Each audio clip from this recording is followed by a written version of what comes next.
One day, all of the records of mankind will disappear. During the chaos, a savior appears. An unknown system called Zeus appears and creates the VR game Olympus. You can bring the items from the game into reality, and the game maintains modern civilization. However, the boundary between the game and reality soon breaks. Reality did blossom into a brilliant civilization, but it created a social class system that depends on your game rankings and wealth. It became a world where the poor struggled to be rich. Han Ju-hyuk claims to be one of those dirt-poor people. 20 years ago, Ju-hyuk went to school as a child in Olympus. A weird old man suddenly kidnaps him, claiming that he found the talented one. It was an NPC and the embodiment of strength. Ju-hyuk was forced to train in a hellish way. 10 years pass by and Ju-hyuk hears about the level 89 top ranker. The old man claims someone below level 99 is not a ranker. The old man claims Ju-hyuk should trust him because there are some things that cannot be revealed. He claims he will make Ju-hyuk the strongest. However, Ju-hyuk doesn't have money or items. The old man claims that level and stats are everything. Many winters and springs have passed and the old man claims he doesn't have anything to teach the 26-year-old Ju-hyuk anymore. Ju-hyuk, the old man, dies fast. He is still jobless in reality and all he did was go through hellish training for 20 years. Ju-hyuk tries to act like a filial son to the old man and expects a quest from the NPC. Claiming that Ju-hyuk is his successor, the old man gives him a map. Ju-hyuk thanks his master with all his heart and bows down. The old man laughs, saying that the world will soon kneel in front of Ju-hyuk. When Ju-hyuk stood up, the old man had already died. Feeling relieved that 20 years of hell are over, Ju-hyuk checks his status window. His stats are all maxed out except for luck. Ju-hyuk tries to leave the place where he has been secluded for 20 years, but the system announces an error. It detected Ju-hyuk's abnormal leveling method. Zeus resets his level. Ju-hyuk can only cry as his level reaches 0. Disheartened, Ju-hyuk checks his status again. He is surprised to see that his stats are still the same. Despite having restrictions, Ju-hyuk can easily level up with these stats. Feeling hopeful, Ju-hyuk leaves for the starting village of beginners. This is now the true beginning of his life. Ju-hyuk arrives at Olympus. He is happy to be back after 20 long years. He immediately heads out to the hunting grounds, but a guard stops him for being low-leveled. The guard doubts that Ju-hyuk can kill a fanged rabbit. Ju-hyuk ignores the guard and moves forward. Ju-hyuk suddenly gets a quest to relieve the guard's anxiety towards him. The guard notices Ju-hyuk waving at him. He panics as he sees the fanged rabbit attack Ju-hyuk. Ju-hyuk notices it and defeats the monster in one hit. He continues killing more rabbits that are attacking him. The guard is speechless. He is surprised to see a strong level 1 player. Just then, a wild boar appears and charges at them. Ju-hyuk tells the guard not to worry and kills the boar in one punch. Ju-hyuk levels up and completes the quest. He is surprised to get tons of gold right away. He notices that he can't invest in his stats anymore because they are already maxed out. At least his stats are the same as those of a level 99 player, so Ju-hyuk won't have any problems at all. Ju-hyuk thinks things will be smooth sailing for him. However, he gets marked as a murderer. Ju-hyuk got mistaken for a wanted person, and NPCs keep trying to kill him. He reflexively countered a surprise attack and killed an NPC. He ends up getting a chaotic penalty. Soon after, players also started going for him. You can become a hero if you kill a chaotic user.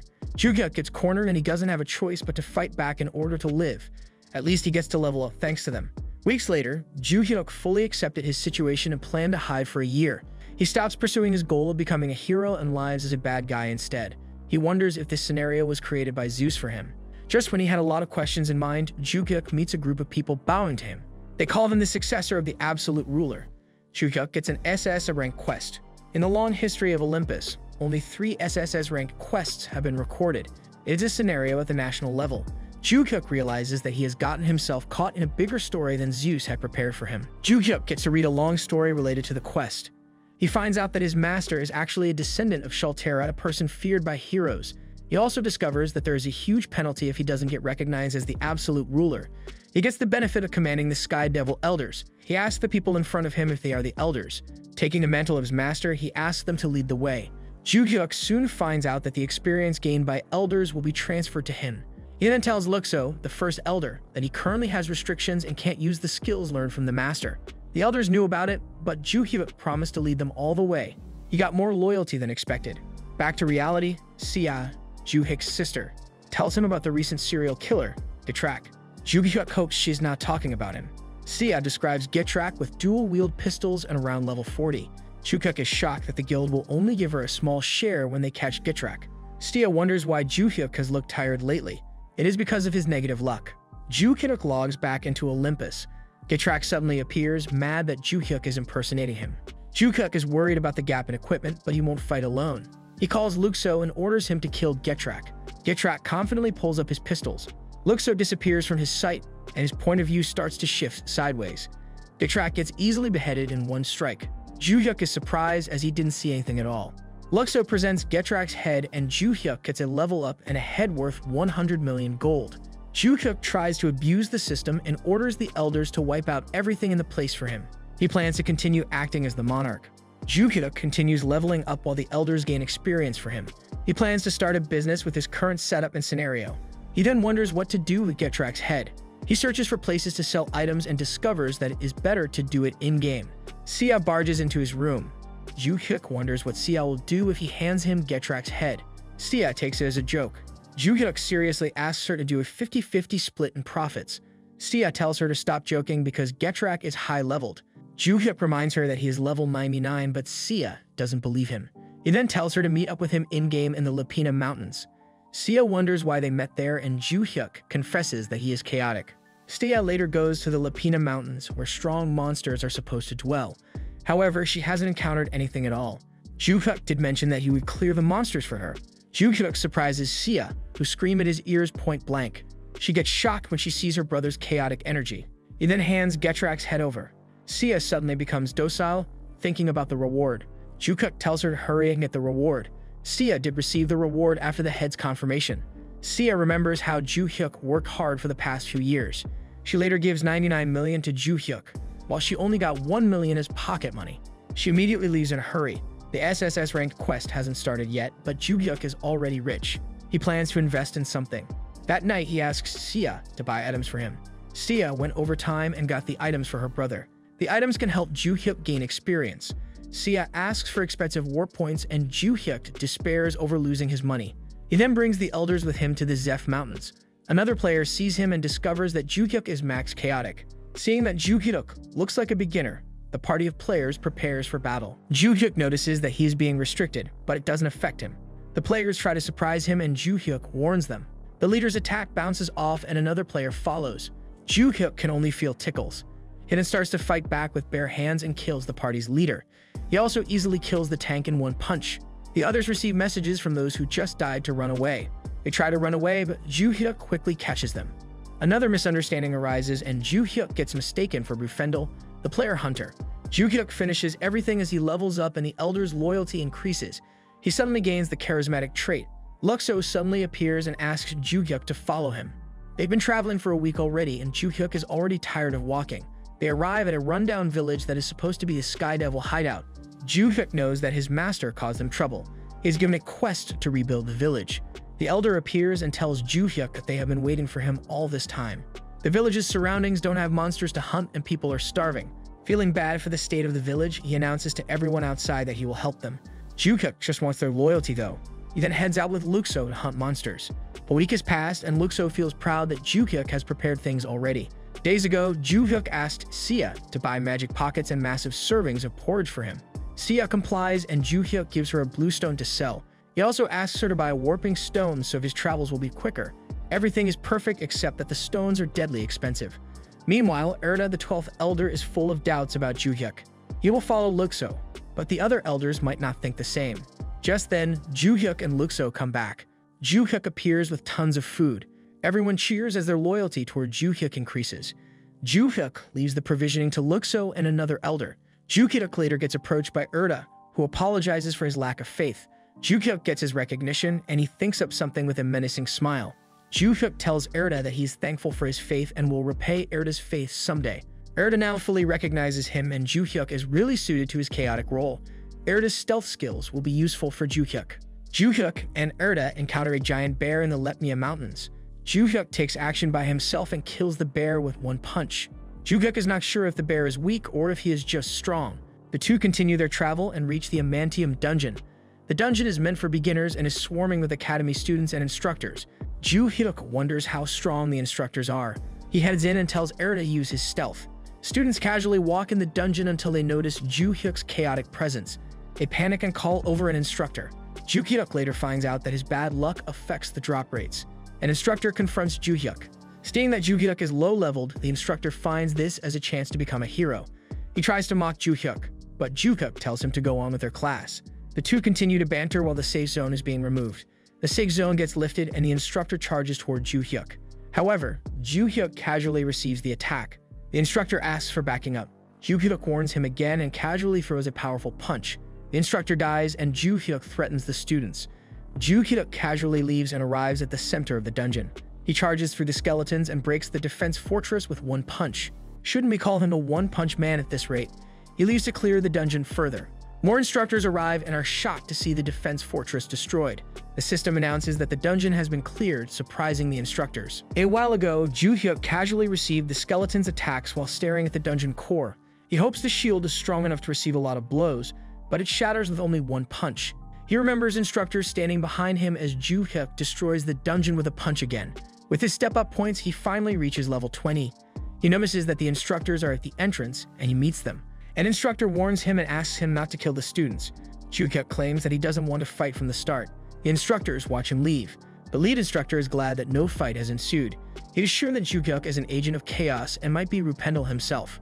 Meanwhile, the real Rupendel is having the time of his life, killing other players. He also heard about the person impersonating him. He plans to capture the impersonator before things get troublesome. Back in the Sky Devil village, Ju-hyuk asks for someone with a long-range attack. An elder named Zeta energetically offers his assistance. Ju-hyuk later orders Zeta to wipe out the players that are going to attack them. The energetic Zeta moves forward and summons the advent of the Yule God. The summon easily wipes out the players. Ju-hyuk's killer's mark grows darker. Surprisingly, he becomes more notorious and achieves a bloodlust trait. The bloodlust trait weakens the offense and defense of enemies in PvP. All sorts of penalties are given. However, for Ju-hyuk, this boosts the loyalty of the Sky Devils. Zeta clears up the players and now monsters are approaching. Ju-hyuk asks Zeta for support. Ju-hyuk jumps in and, surprisingly, kills a monster with one punch again.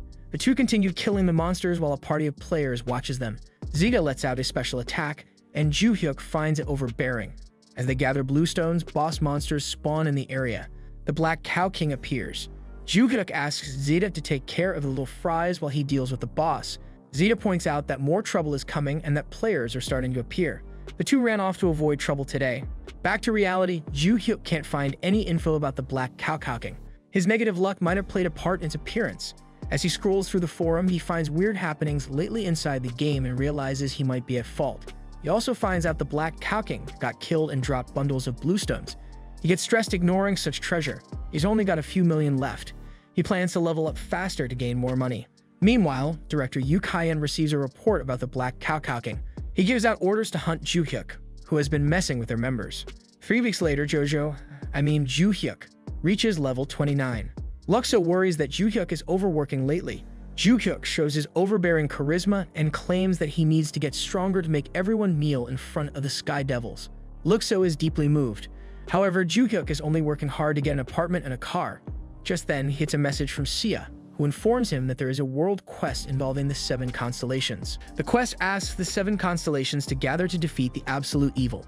7 hidden classes are going to be released soon. Ju-hyuk wonders if it will be related to him. Sia wonders if Ju-hyuk will take part in it. He can't join because he is an agent of chaos. He knows he will be hunted, so he needs to get stronger. He gets back to Olympus and tells the elders that he will leave for a solo expedition. He leaves the village for the elders to take care of. He still needs to improve the living conditions in the village.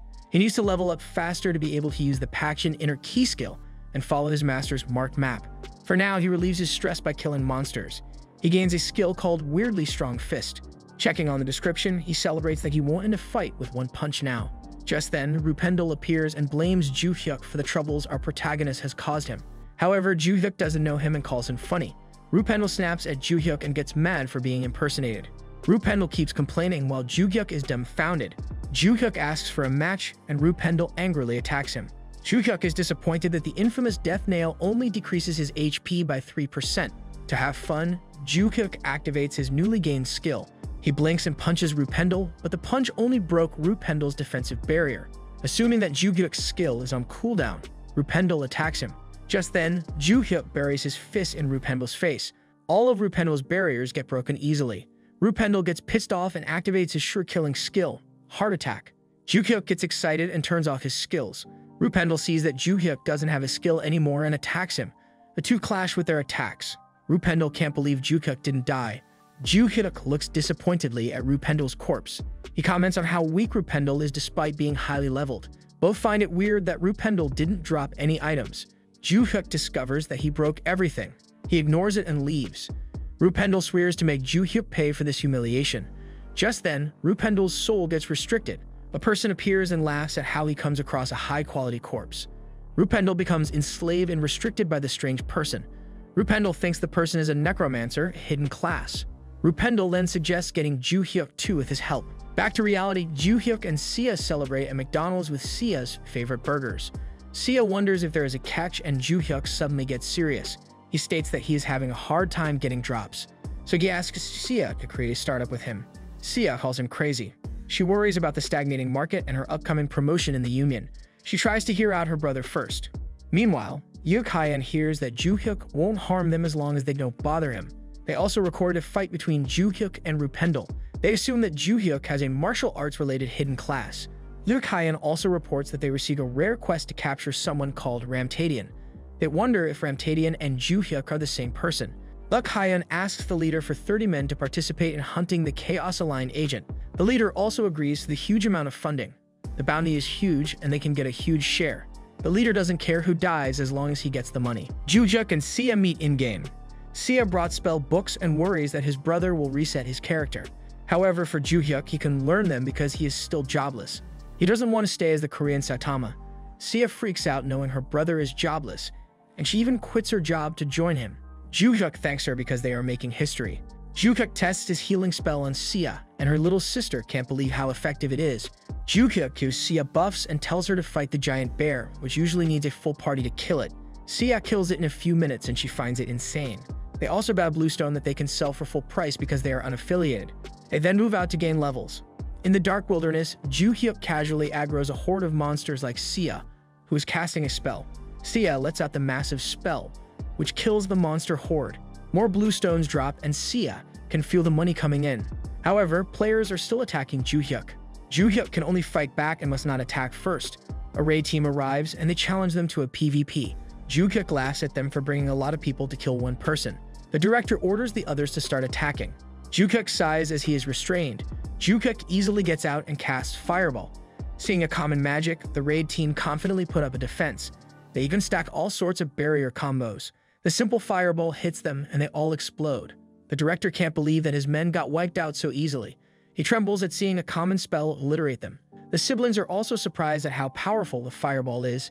Sia is now scared of his brother, who is not normal anymore.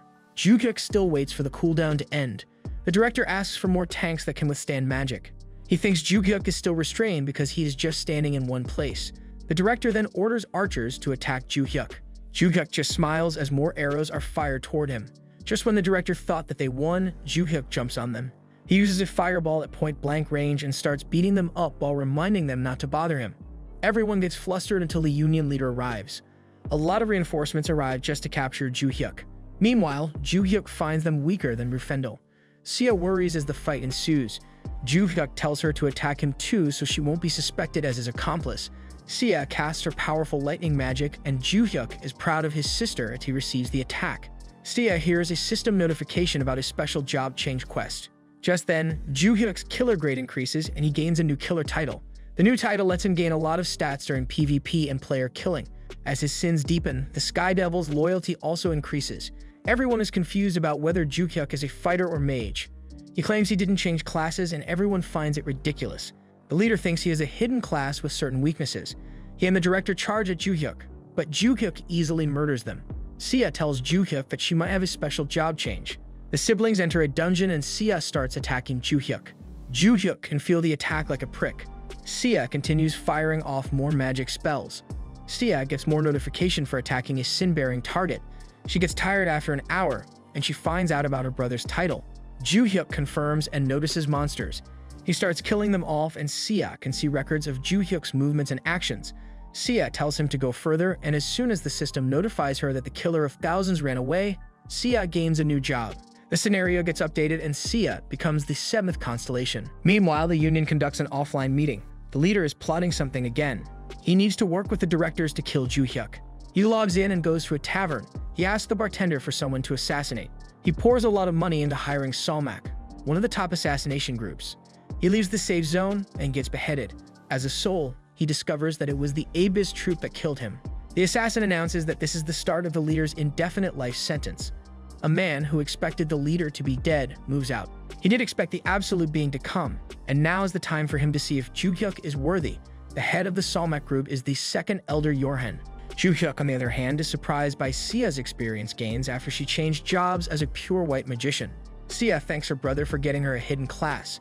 They decided to talk in whispers so others wouldn't find them suspicious. Simply hitting Ju-hyuk made Sia a platinum rank hero. Ju-hyuk tells her to be careful when hitting him. However, the sister is excited to kill her brother instead. She expects some sort of killing reward. Sia promises to share the reward. Ju-hyuk agrees, but it must be in a situation where he needs to die. Days later, the siblings clear a dungeon together. Ju-hyuk just needs a few more monsters to kill to reach level 40. Sia leaves to restock on potions and items. Right after Sia left, Yorin creeps behind Ju-hyuk, while stating that he appeared to check if Ju-hyuk is worthy of being the absolute being, and SSS rank quest triggers at the same time. Ju-hyuk must hold off Yorhan's attack and gain his recognition. He finds the situation ridiculous. Seeing that Sia became a constellation, Ju-hyuk can also become the absolute being to balance the game's main scenario. Ju-hyuk then tells Yorhan that it is unnecessary to check his worthiness because he is currently weak due to some restrictions.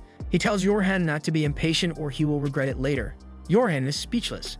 Ju-hyuk then claims that he will soon learn Sky Destroyer, which his master taught him. Yorhan is shocked. Ju-hyuk asks for a small amount of time and Yorhan agrees to it as he fades away. Ju-hyuk leaves the dungeon, but there are no monsters around. He's got 30 seconds left and Sia connects with him. He tells her to stay away, but Ju-hyuk sees her pulling in a monster horde. She asks for help, and Ju-hyuk commends his little sister. Ju-hyuk flashes by and slays the monsters until he levels up to 40. Yorin creeps in, and Ju-hyuk activates Sky Destroyer. His abilities are enhanced, and his governance over the Sky Devils increases. Conditions are met, and Ju-hyuk becomes the absolute being. He now holds the power to corrupt the world and disrupt order. All of his stats and cooldowns improve greatly. Yorin immediately bows down to him. Ju-hyuk acts benevolently as he gains Yorhan's recognition. Sia suddenly whispers in panic that the absolute evil has been born and the community is going crazy with the notification. She suggests hunting it, but it is her brother she is talking about. Sia is surprised that Ju-hyuk surprised the cap value of stats and went over 100. Sia is shocked enough to make her log out to attend a meeting. Just as Yorhan starts to discuss Salmak, a raiding team appears to kill Ramtadian. Ju-hyuk is pissed off at being called a Ramtadian. The raiding team attacks him, but Ju-hyuk doesn't take a minute to kill them. He attacks the raid commander and he gets impressed that his punch got blocked. However, Ju-hyuk finishes him off with a smack. The raid team members are actually NPCs and Ju-hyuk gains evil points. Another person appears and claims to make Ju-hyuk his servant. The hooded person brings out Rupendel, who seeks revenge on Ju-hyuk. Rupendel claims that Ju-hyuk will be dead soon. The hooded person then uses the nearby NPC corpses as her undead army. The undead commander is confident now that he will defeat Ju-hyuk. Just then, the system informs Ju-hyuk that he has control over all kinds of black magic products. The necromancer gets flustered as Ju-hyuk gains control over her undead. Ju-hyuk tells the undead NPCs to die and shifts his attention to Rupendel. Rupendel tries to resist Ju-hyuk's order, but he gets punished. Rupendel did as Ju-hyuk said. The necromancer apologizes as she gets flustered. She asks if she can leave and Ju-hyuk permits her to do so. Rupendel suddenly warms up to Ju-hyuk and swears not to betray him. Ju-hyuk is happy that he got a new pet. Meanwhile, a woman complains that Ju-hyuk is too overpowering. She thinks Ju-hyuk is the person that her master told her to support. She calls herself an idiot for running away instead of sticking to Ju-hyuk. She remembers that she has a meeting and quickly leaves. Ju-hyuk tells Yorhan to quickly explain before they get interrupted again. The Salmak group has a lot of high-ranking assassins and connections to nobles. Including the gold amassed, Yorhan pledges his group to Ju-hyuk. Ju-hyuk receives Salmak and $600 million in gold. He continues acting benevolent enough to make Yorhan cry. As Ju-hyuk celebrates, Yorhan warns him about Lexer, the third elder. He is also an assassin who doesn't think twice. He is also the owner of the second assassin group, Abyss Troop. A notification comes saying that 2 more constellations have appeared. Stia suddenly whispers and talks about her friend, Sasong, who is obviously familiar. Stia and Sasong talk about the latter's phobia of guys. Sasong claims she doesn't have that kind of phobia. Sia asks how she's been lately and Sasong tells her something. The two later go their separate ways and Sia can't believe she just heard something ridiculous.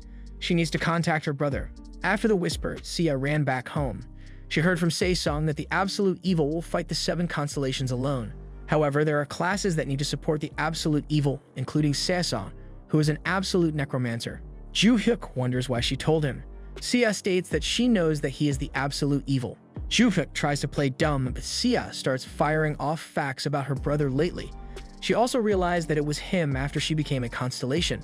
Sia claims they will be in trouble if people find out about the two of them. Sia tells her brother to meet Saesong. However, he must wear a mask to avoid attention. The three meet up, and the two absolutes easily recognize each other. Saesong has been embarrassed by role-playing before. Saesong wonders how Ju-hyuk and Sia are related.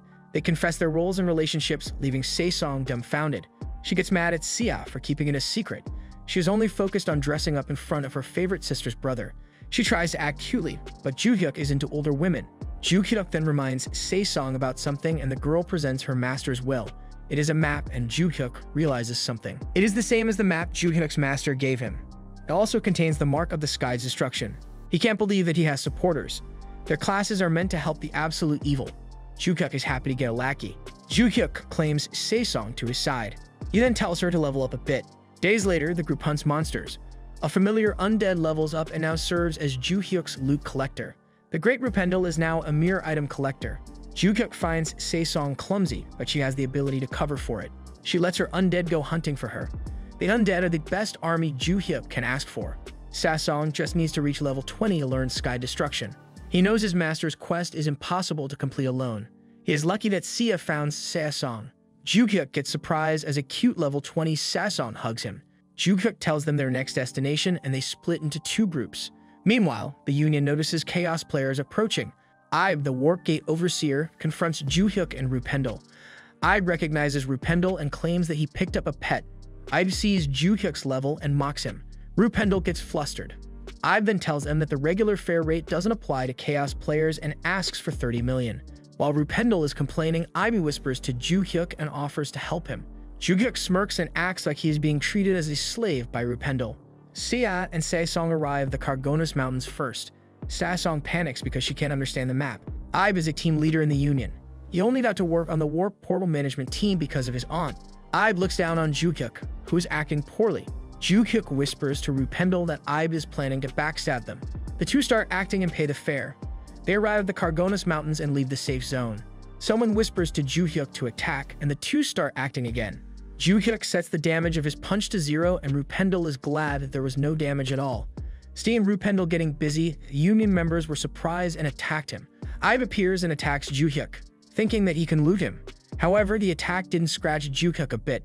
Ju-hyuk counterattacks, and Ibe is surprised that there was no damage. Ju-hyuk forgot to change the settings. The Union members get flustered as Rupendel kills them one by one.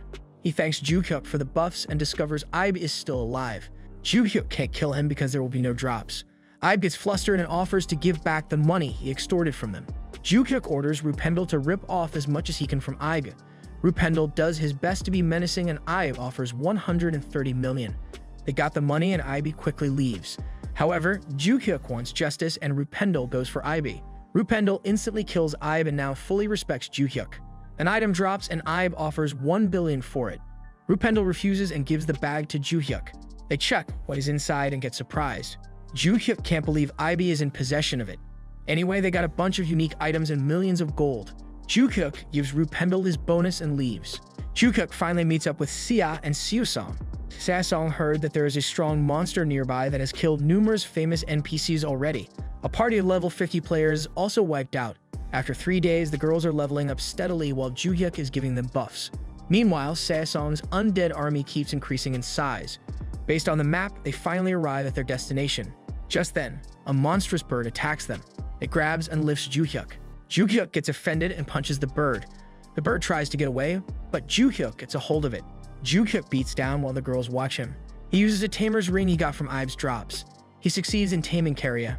While registering his new pet, Ju-hyuk is surprised to see that it is an S-class pet. He registers the Carria as Bok Bok.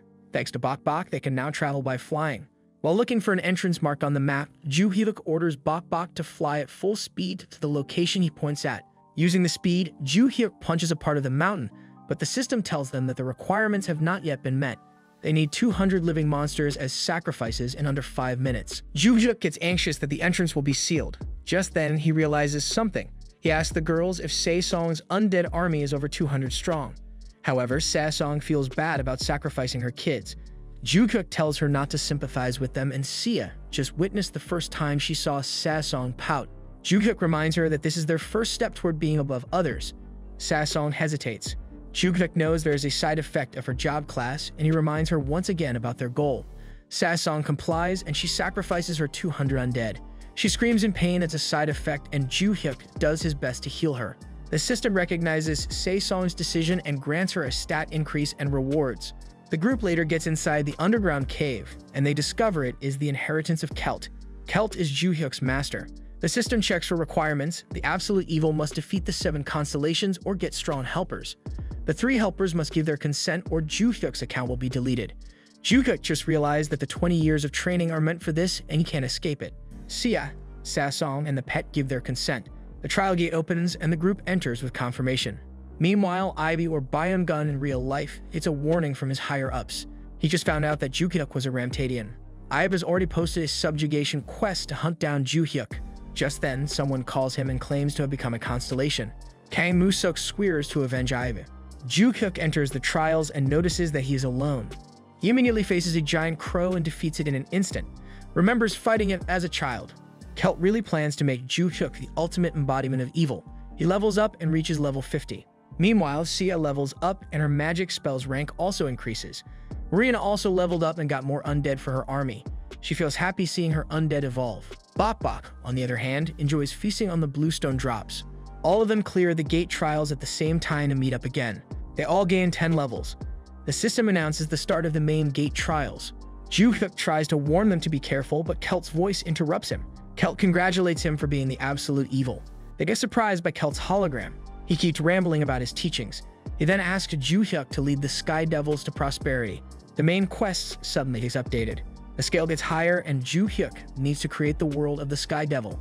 Kelt also mentions someone who can control the dead and who will help him. Kelt's hologram fades away as he says goodbye. The quest is to find the absolute necromancer. But wait, Se-song is the absolute necromancer. They surprisingly complete the Kelt's legacy. Ju-hyuk is glad that he met Se-song early on. Ju-hyuk receives nice rewards related to his evilness. Sia freaks out seeing a red, and Ju-hyuk tells her to keep it. Meanwhile, Se-song receives unlimited mana as a skill. Sia congratulates her and invites her for a meal in reality to celebrate. Ju-hyuk can't believe Se-song received a cheat skill. Just then, Bok Bok evolves as a reward. Ju-hyuk uses his evil points to strengthen the skill Destruction. Destruction turns into true destruction, and it activates its effects. Outside the cave, Ib looks for Ju-hyuk. The first constellation Moo-seok accompanies Ib for his revenge. They also brought in an army of players. Just then, they notice an ominous portal on a cliffside. Ju-hyuk's group comes out of it, and everyone immediately recognizes the evilness coming from Ju-hyuk. For clearing Kelt's legacy, another reward that Ju-hyuk received is that his stats increase once again. The others congratulate Ju-hyuk, because the higher your level is, the harder it is to increase one's stat points. Since the quest Kelt's legacy is now cleared, the dungeon starts disappearing, and they are notified that their accounts would be deleted if they don't escape within the allotted time. Ju-hyuk curses his master one last time for leaving such a trap, and they escape by riding Bok Bok. They were about to leave when they noticed the army of players below them.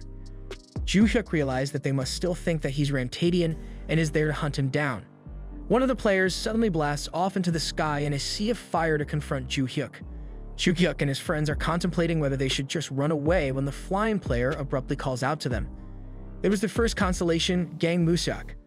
Kang Moo-seok commends Ju-hyuk for surviving until then, but warns him that he will now meet his end. Below them, the other players start streaming the fight since it was the first time they saw players flying around. Moo-seok was glad to see this because he wants to take this chance to improve his reputation by defeating Ju-hyuk. He summons his flaming sword and asks Ju-hyuk to surrender. If he manages to subdue the absolute evil, then their group Nova or Shinsong would be considered the strongest alliance in the world. Moo-seok's flame makes Bok Bok panic, and he grabs Moo-seok with his talons and throws him into the cliffside. The watching players are disappointed upon seeing Moo-seok getting manhandled by someone's pet. Ju-hyuk then approaches Moo-seok and tells him that they could not just fight. However, Moo-seok gets insulted by his offer. He changes his plans from capturing Ju-hyuk to murdering him.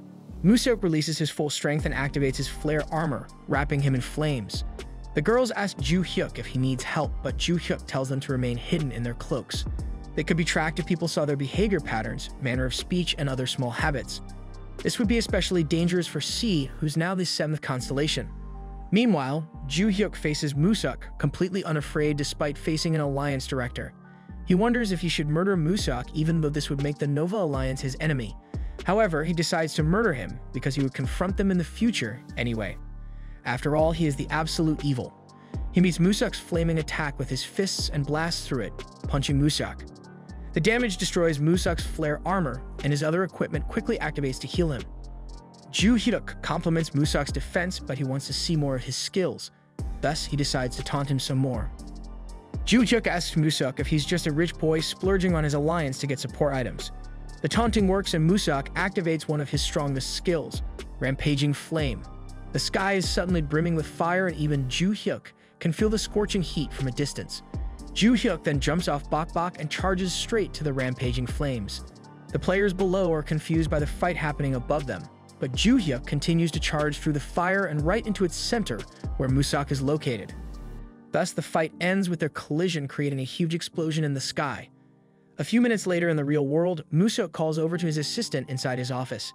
He then orders his assistant to suppress the media and ensure that what happened today would not spread. His assistant bows and promises to delete every video of his boss dying, but Musuk shouts at him that he didn't die. He just logs out for a moment to rest.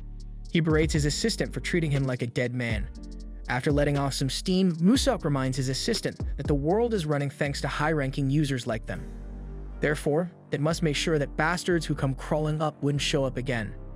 Inside the game, Ju-hyuk is flying with Bok toward their new destination. Ju-hyuk affectionately pats Bok for carrying him around even though the girls aren't with him this time. Bok smiles and remembers the fight that occurred last time. He acknowledges that the burning human is strong, but seeing his master easily defeating him amazes Bok. He decides to follow Ju-hyuk's orders from now on. After their flight, Ju-hyuk and Bok land at the Sky Devil hideout. There, the 4th Elder Sershin hands Ju-hyuk a business report. It contains the hideout's strategy for surviving through winter. They would need winter clothes and heaters for each citizen, and since their population is approximately 800 people, their expenses would be 800 million gold.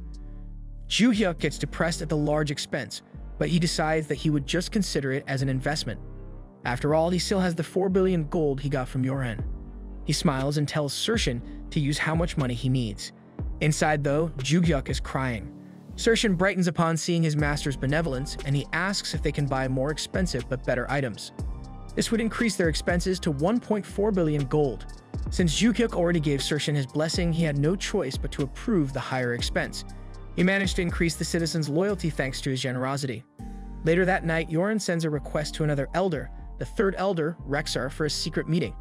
Yoren tells Rexar that he already felt Ju-hyuk's Sky Destroyer skill, and that should be enough proof for him to be your master. However, Rexar tells Yorhan that he has no plans of serving a man weaker than him. He reminds Yorhan that just like how he led Salmak through hardship, Rexar also grew his own group, the Black Flower House, with hardship as well. Therefore, he cannot accept a weaker master who would rule over them. Salmak asks Rexar if he thinks he can truly win against Ju-hyuk. Despite Ju-hyuk still under some restriction, Yoren had noticed just the other day when Ju-hyuk returned from his expedition that Ju-hyuk is getting even stronger. Now, he doesn't believe anymore that Ju-hyuk would lose even if he fought with the elders. Yoren also tells Rexar that Ju-hyuk decided to supply winter clothes and tools for the citizens. Rexar points out to Yorhan that this would drain Salmak's funds, but Yoren confesses that this just made him see Ju-hyuk's great potential even more. He even tells Rexar that Ju-hyuk already has a plan to get more funds. In the real world, news about Nova Alliance's successful monster regeneration project spread all over the internet. This would mean that if Shinshin managed to get it commercialized, then dungeons or hunting grounds would become obsolete. Steve points out to Ju-hyuk that this news might be conveniently released to bury the news about Ju-hyuk defeating the 1st constellation. However, Ju-hyuk tells Sia that he doesn't care about that. Instead, he advises Sia to hide her identity and use her connections with the other constellations well. Sia asks him where their next destination will be, and Ju-hyuk answers that it will be the river flowing to the sky. Sia reminds Ju-hyuk that river flowing to the sky is currently the exclusive hunting grounds of the Nova Alliance. They are using them to gather red stones for their research, so why would Ju-hyuk head there now? Ju-hyuk admits that that is exactly the reason why they are going there. The river flowing to the sky is the only place where the high-level boss monsters Big-Eared Elephant, Water-Gun Hippopotamus, and Two-Headed Crocodile appear. Because of these monsters, many Alliance members have been stationed there to ensure a reliable supply of their red stones.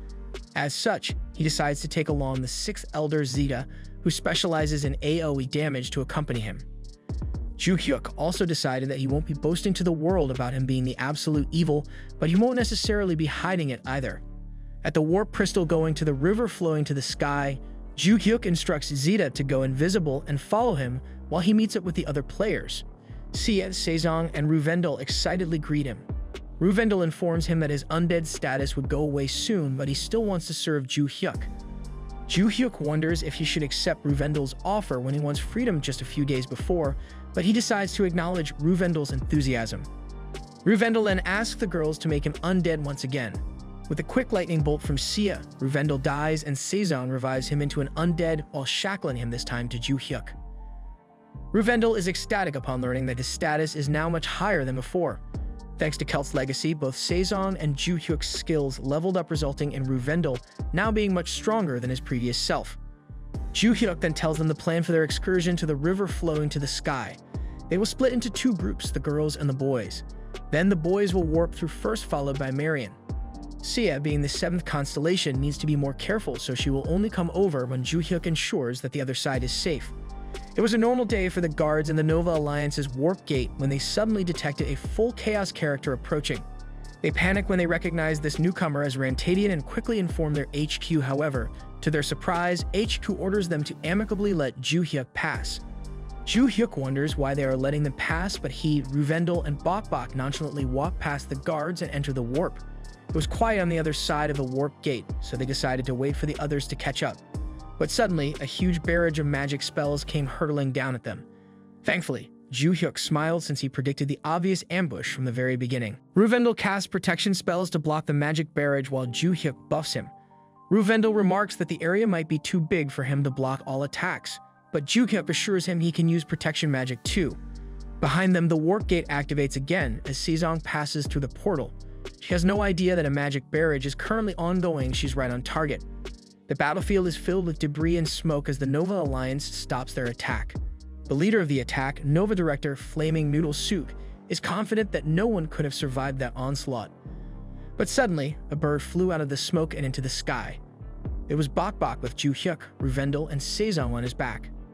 Ju-hyuk asks everyone if they're okay, prompting Sejong to touch his shoulder and recall how he had saved her from getting burned. She was fine thanks to Ju-hyuk, so she asked him to let her join the fight this time. The 3 players jump down from Bok's back while the Nova Alliance prepares themselves for a fight. One big player comments how Ju-hyuk and his friends were able to withstand their attack, which means they have high defense. Thus, their attack should be low. He volunteers to stand in front of their group and serve as the tank, while the others attack from behind. Meanwhile, Ruvendel prepares his camera to record the upcoming fight. The big player comes forth and tells them to surrender. Armed with a huge battle axe and a great shield, he is one of Nova's directors, Han Axe. Han Axe tells Ju-hyuk that if he apologizes to Musuk, then he would ensure that Ju-hyuk would not get the death sentence. Ju-hyuk asks what his crime is for getting the death sentence, so Han Axe explains his crime of invading Nova's area. Ju-hyuk smiles and points out that Nova didn't make this map and they don't own the land, so he wasn't breaking any rules. In fact, Nova is the one who just decided to manage the warp gate and take over the hunting grounds. As for Musuk, he was the one who attacked first, so Ju-hyuk was just defending himself. Sejong also uses her skill and summons an army of the undead. Ju-hyuk declares to Nova that he will smash their monopoly with his own hands. Han Axe commands his soldiers to attack, but in a blink of an eye, Ju-hyuk is now standing in front of him. One punch was all it took for the tank Han Axe to die. Ju-hyuk then orders their undead army to attack, and the 2 forces collide. The other director, Flaming Noodle Soup, is baffled by Han Axe's death. Not only that, but the number of undead enemies doesn't also seem to go down. He couldn't believe that the rookie necromancer, who was famous in the community forums, was on the absolute evil side. He realizes that the necromancer must be running out of mana by now and orders his subordinates to charge.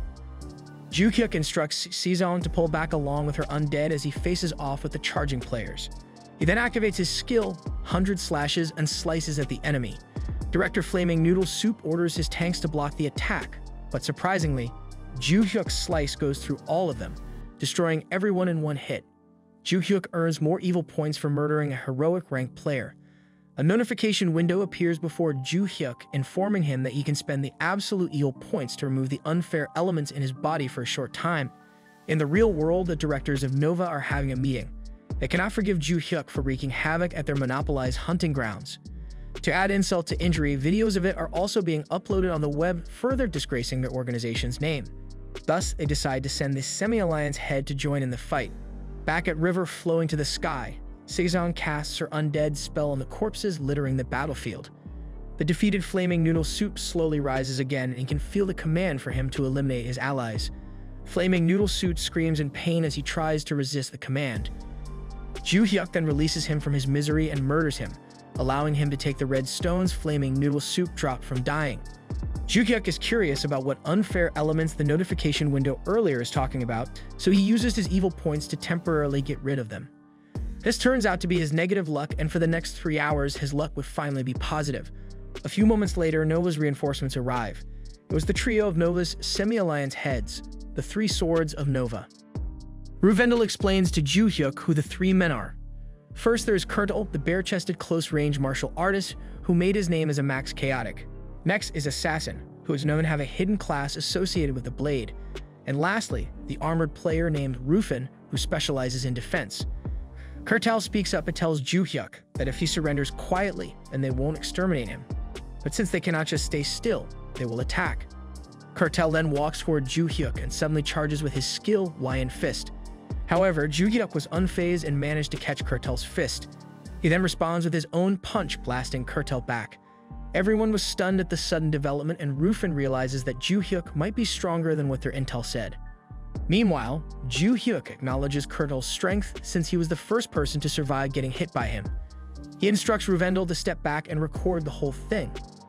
Rufin tells Ju Hyuk that they acknowledge his strength, so they want to negotiate. If Ju Hyuk joins Nova, then they will give him the right to hunt in their hunting grounds and use all the Alliance's warp stones freely. They will also pay him 100 million won a year.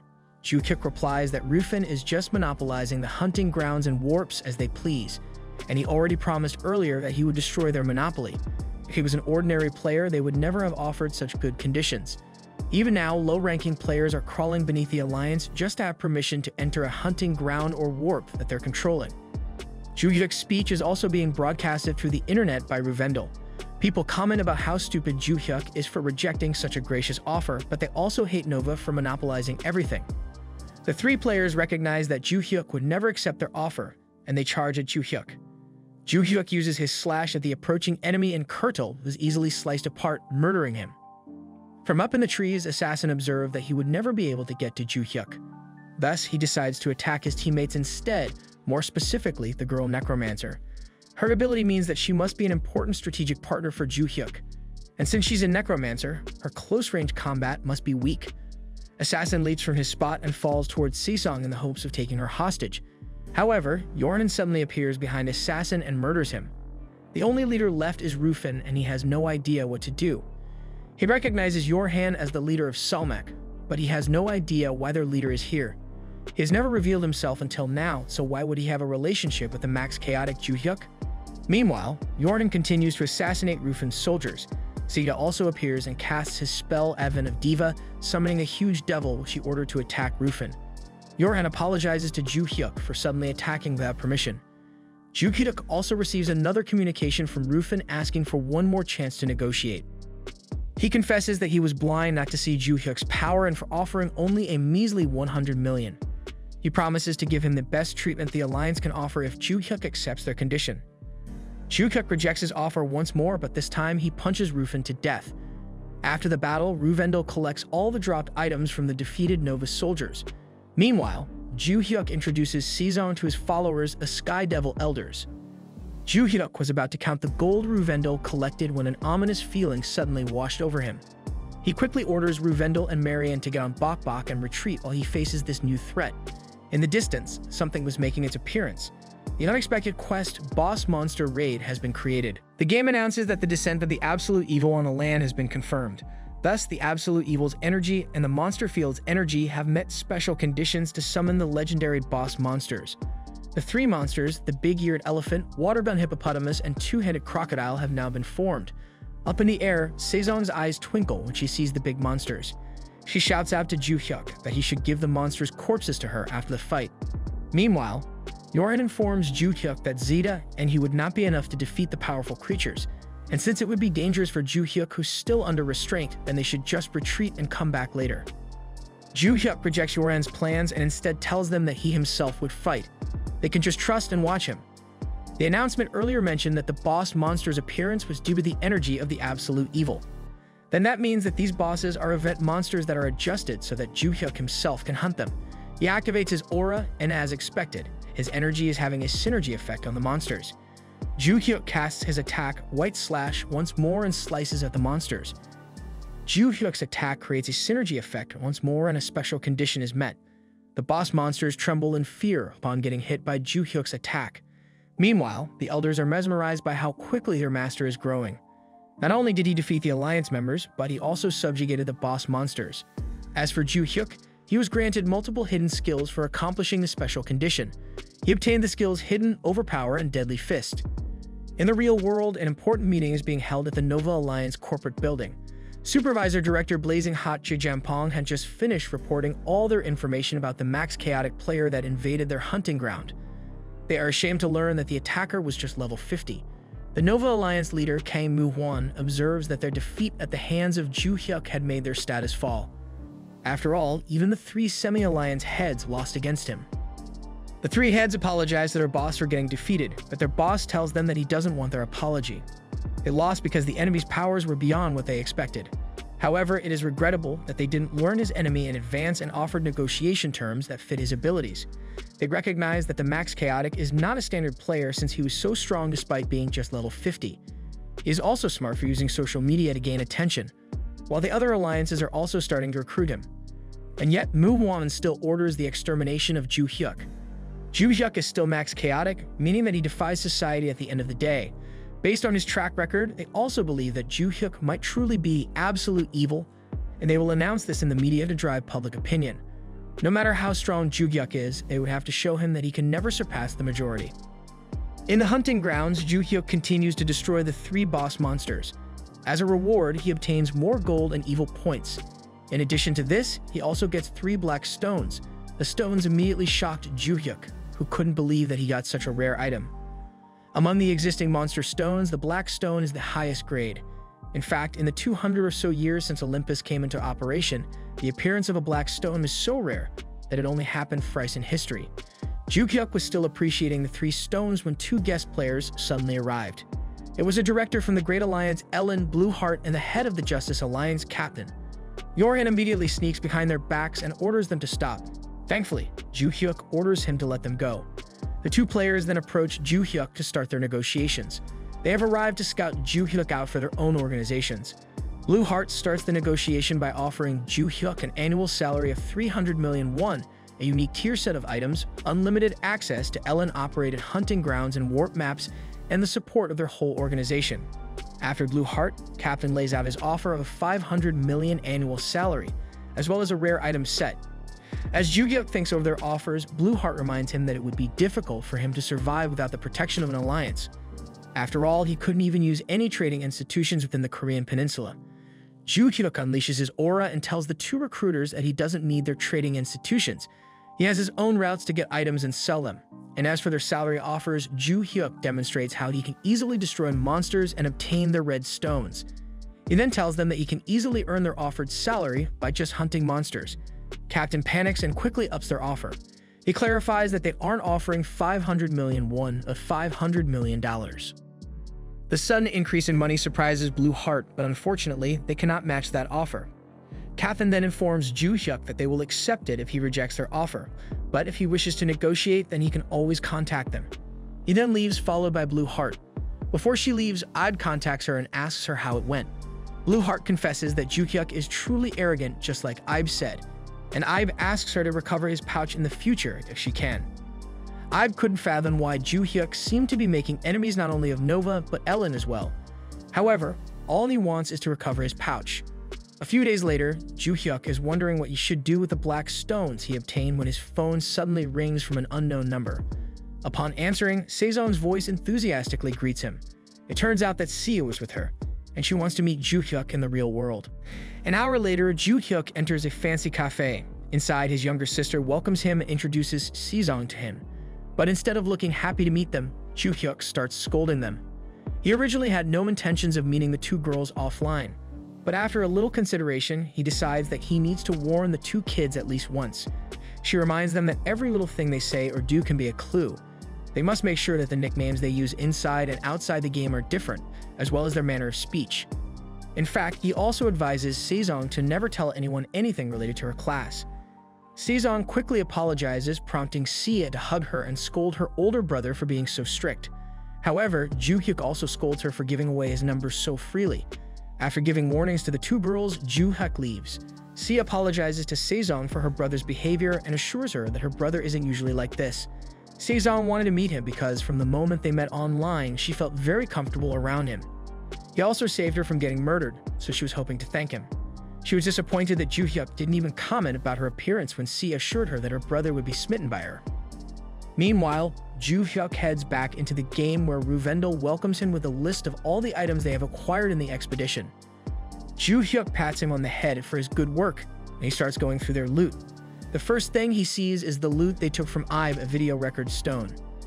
Ju-hyuk browses its contents and learns that it was video evidence of all the warp and hunting ground exclusive rights that Ibe bought and sold with kickbacks.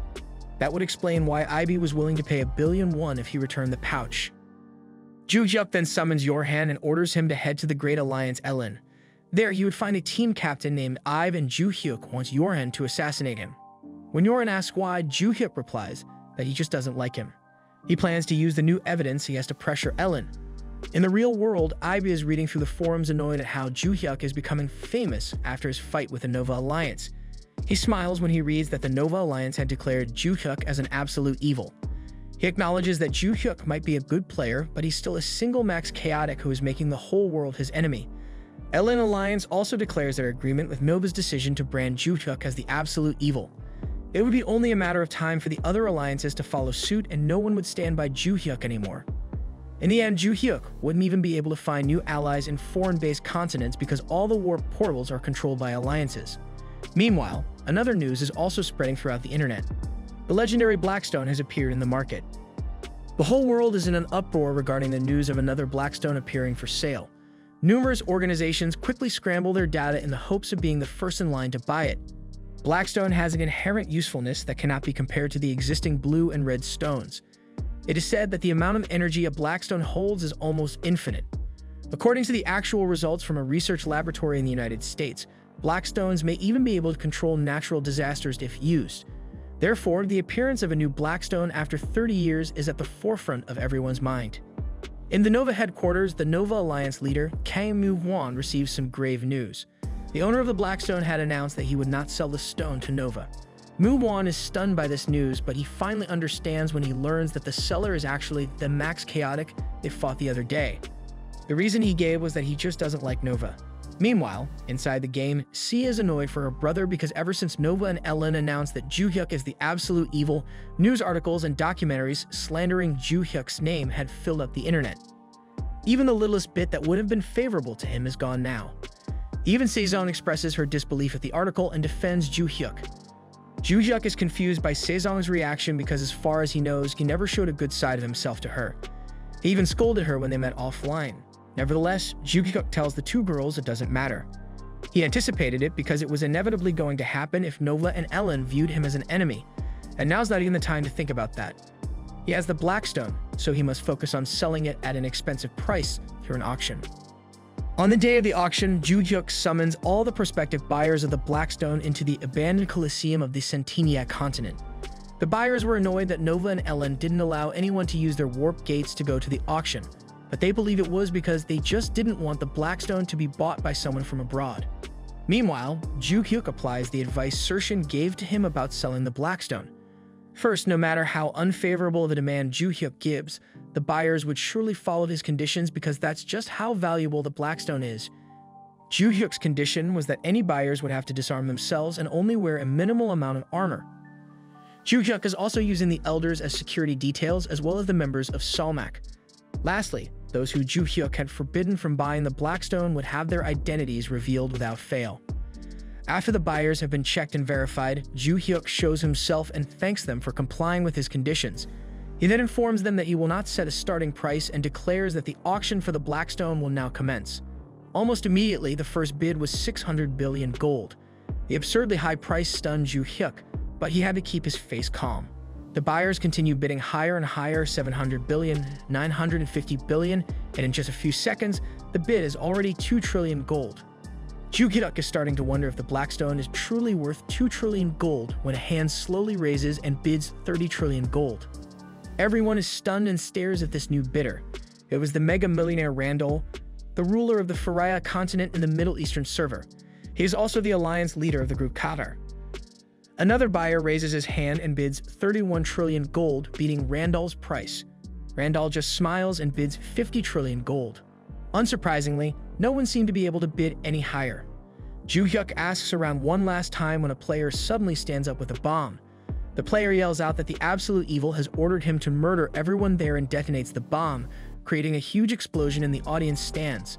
Unfortunately for them, this is all going according to Sershin's prediction. They know that their enemies will attempt to disturb the auction. They'll try to stop users from other continents from reaching the auction place. And then they'll throw the place into confusion by having a bombing while having the other players believe that it was Ju Hyuk's subordinates who attacked the players. The bomber's allies are waiting for the confusion to start when suddenly they feel a knife against their throats. Yorhan had already identified and disarmed them. The bomber also didn't cause any confusion among the other buyers. Ju Hyuk knows that his buyers would be players from all over the world. This means that no matter how minimal their equipment may be, they are still all world-renowned rankers with high levels. Such an explosion would not even penetrate the player's personal barriers. Meanwhile, Yoran grabs the other attackers by the throat and demands to know who ordered the attack. Unfortunately, the attackers all vanish as they take their own lives. Yoran heads to Ju Hyuk and apologizes for failing to learn who the enemy is. The Justice Alliance head, Kaplan, concludes that the terrorist incident is strictly the act of outsiders and deems Ju Hyuk innocent. Meanwhile, Ju Hyuk decides to concoct a plan to know who the attacker is. He announces to everyone present that he can use the Blackstone himself. Why? Because he has 2 more. He's just selling one for the sake of world peace and the development of human civilization. But now he declares that he won't sell the other 2 until the mastermind behind the attack is revealed. If the mastermind isn't revealed, then Ju Hyuk's reputation would get worse and he will be isolated in Korean society. But still, he will not sell to the Nova and Ellen alliances even if they figure out who the mastermind is. A buyer asks him why he's not selling to the 2 named alliances, so Ju Hyuk explains that he just doesn't like them. The others start wondering if Nova and Ellen are the masterminds behind the incident. Nevertheless, the 2 alliances are now in check just from Ju Hyuk's move. The other buyers leave the stadium believing that if they learn the link between Nova and Ellen, then they might get a priority chance of buying Blackstones. After everyone had left, the only people remaining were Ju Hyuk, the elders, and Randall the buyer. Randall mentions how Ju Hyuk is a max chaotic user, so they won't be able to exchange the goods through an official exchange. Thus, he decides to give Ju Hyuk the money first and gives him a bag containing 50 trillion gold. Ju Hyuk is shocked that Randall would just hand over the money when they could have done the trade through subordinates or by checking the items first. However, Randall confesses that he saw in Ju Hyuk the qualities of being a ruler of the world. Thus, he decides to trust him as a show of courtesy. In front of the kindly prince, Ju Hyuk is ashamed that the thought of stealing the money crossed his mind. But if he did that, then the world would truly be his enemy. Thus, he hands over the Blackstone to Randall. When questioned by Ju Hyuk on what Randall plans to do with the Blackstone, Randall narrates to him how a lot of people in the world need a helping hand. Some people lost their livelihoods even within Olympus due to a disaster or an accident. Some children cannot attend the academy. Using the Blackstone, Randall wants to lend them a helping hand. He will sponsor children so that they can go to the academy. But this endeavor cannot be done through money alone. But with the Blackstone and its infinite energy, then it might just be possible. Randall explains that because he is royalty and was born luckier than others, then it is his duty to take on this responsibility. Ju Hyuk smiles since he is glad that he sold the Blackstone to a decent person. Meanwhile, Nova leader Moo Won is exasperated to learn that Ju Hyuk has not 1 Blackstone but 3. One piece of good news, however, is that the guys they hired cannot be linked back to them. Moo Won starts wondering that if Ju Hyuk had revealed 3 Blackstones, then he might even have more. He is questioning himself if he needs to withdraw their extermination order and befriend the guy. However, he cannot just throw away the pride of the Nova. If he had a Blackstone, then they would be able to produce monsters without any difficulty. It was a sleepless night for the leader who didn't know what to do. With the success of selling the Blackstone, a quest notification suddenly appears before Ju-hyuk, informing him that 2 more elders have finally acknowledged him as their master. That only leaves 1 last elder. Thankfully, he doesn't have to look for the last elder because a new visitor suddenly drops from above. The last elder, Rexar, leader of the Black Flower House, formally challenges Ju-hyuk to a duel. A new SSS rank quest pops up in front of Ju-hyuk, informing him of the requirements of the duel. He is currently debuffed during the duel, but upon winning it, the last elder would acknowledge him. Ju-hyuk looks confused when he reads the quest, so Rexar explains that he, along with the 2 remaining doubtful elders, were watching the Blackstone auction from afar. Seeing how deftly Ju-hyuk completed the auction, the other 2 elders acknowledged him. Each elder has a certain quality they judge the absolute evil with. This could be charisma, wisdom, ambition, or decision-making. Rexar is the one in charge of strength. He is still not satisfied that Ju-hyuk has the strength to be their master. The slight to their master irritates the other elders, and they jump to defend Ju-hyuk. However, Ju-hyuk scolds them and declares that no matter what the result of the duel will be, no one will get involved. He then tells Rexar that he accepts his challenge. The other elders ask Yorhan who he thinks will win. Rexar shares with them that just a moment ago their master's energy was overflowing with strength, but it suddenly seemed weak when Rexar appeared. Nevertheless, he has no choice but to trust in his master. Meanwhile, Ju-hyuk wonders if he can win the duel despite being debuffed. He remembers his encounters with all the other elders and cannot help but admit that he had grown his own way. Zeus had always let him find the way, so in short, there must be a way for him to win. He gets into his stance and tells Rexar to attack.